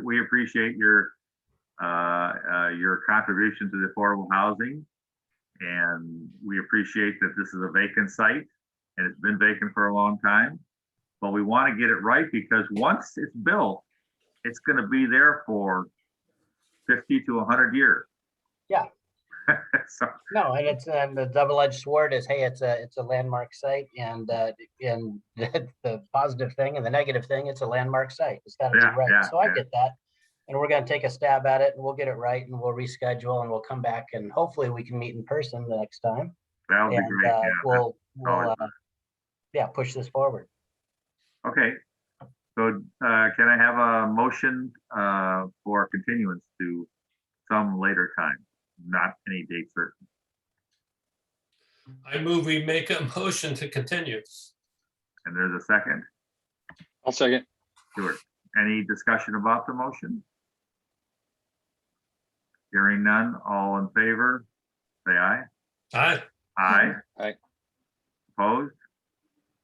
Yeah, motion carries. Thank you very much for everyone sticking out till almost midnight. I don't think we have any other business, do we, Steve? So we are adjourned. Adjournment. Here's the gavel. Thank you, everyone. Thank you. See you next time.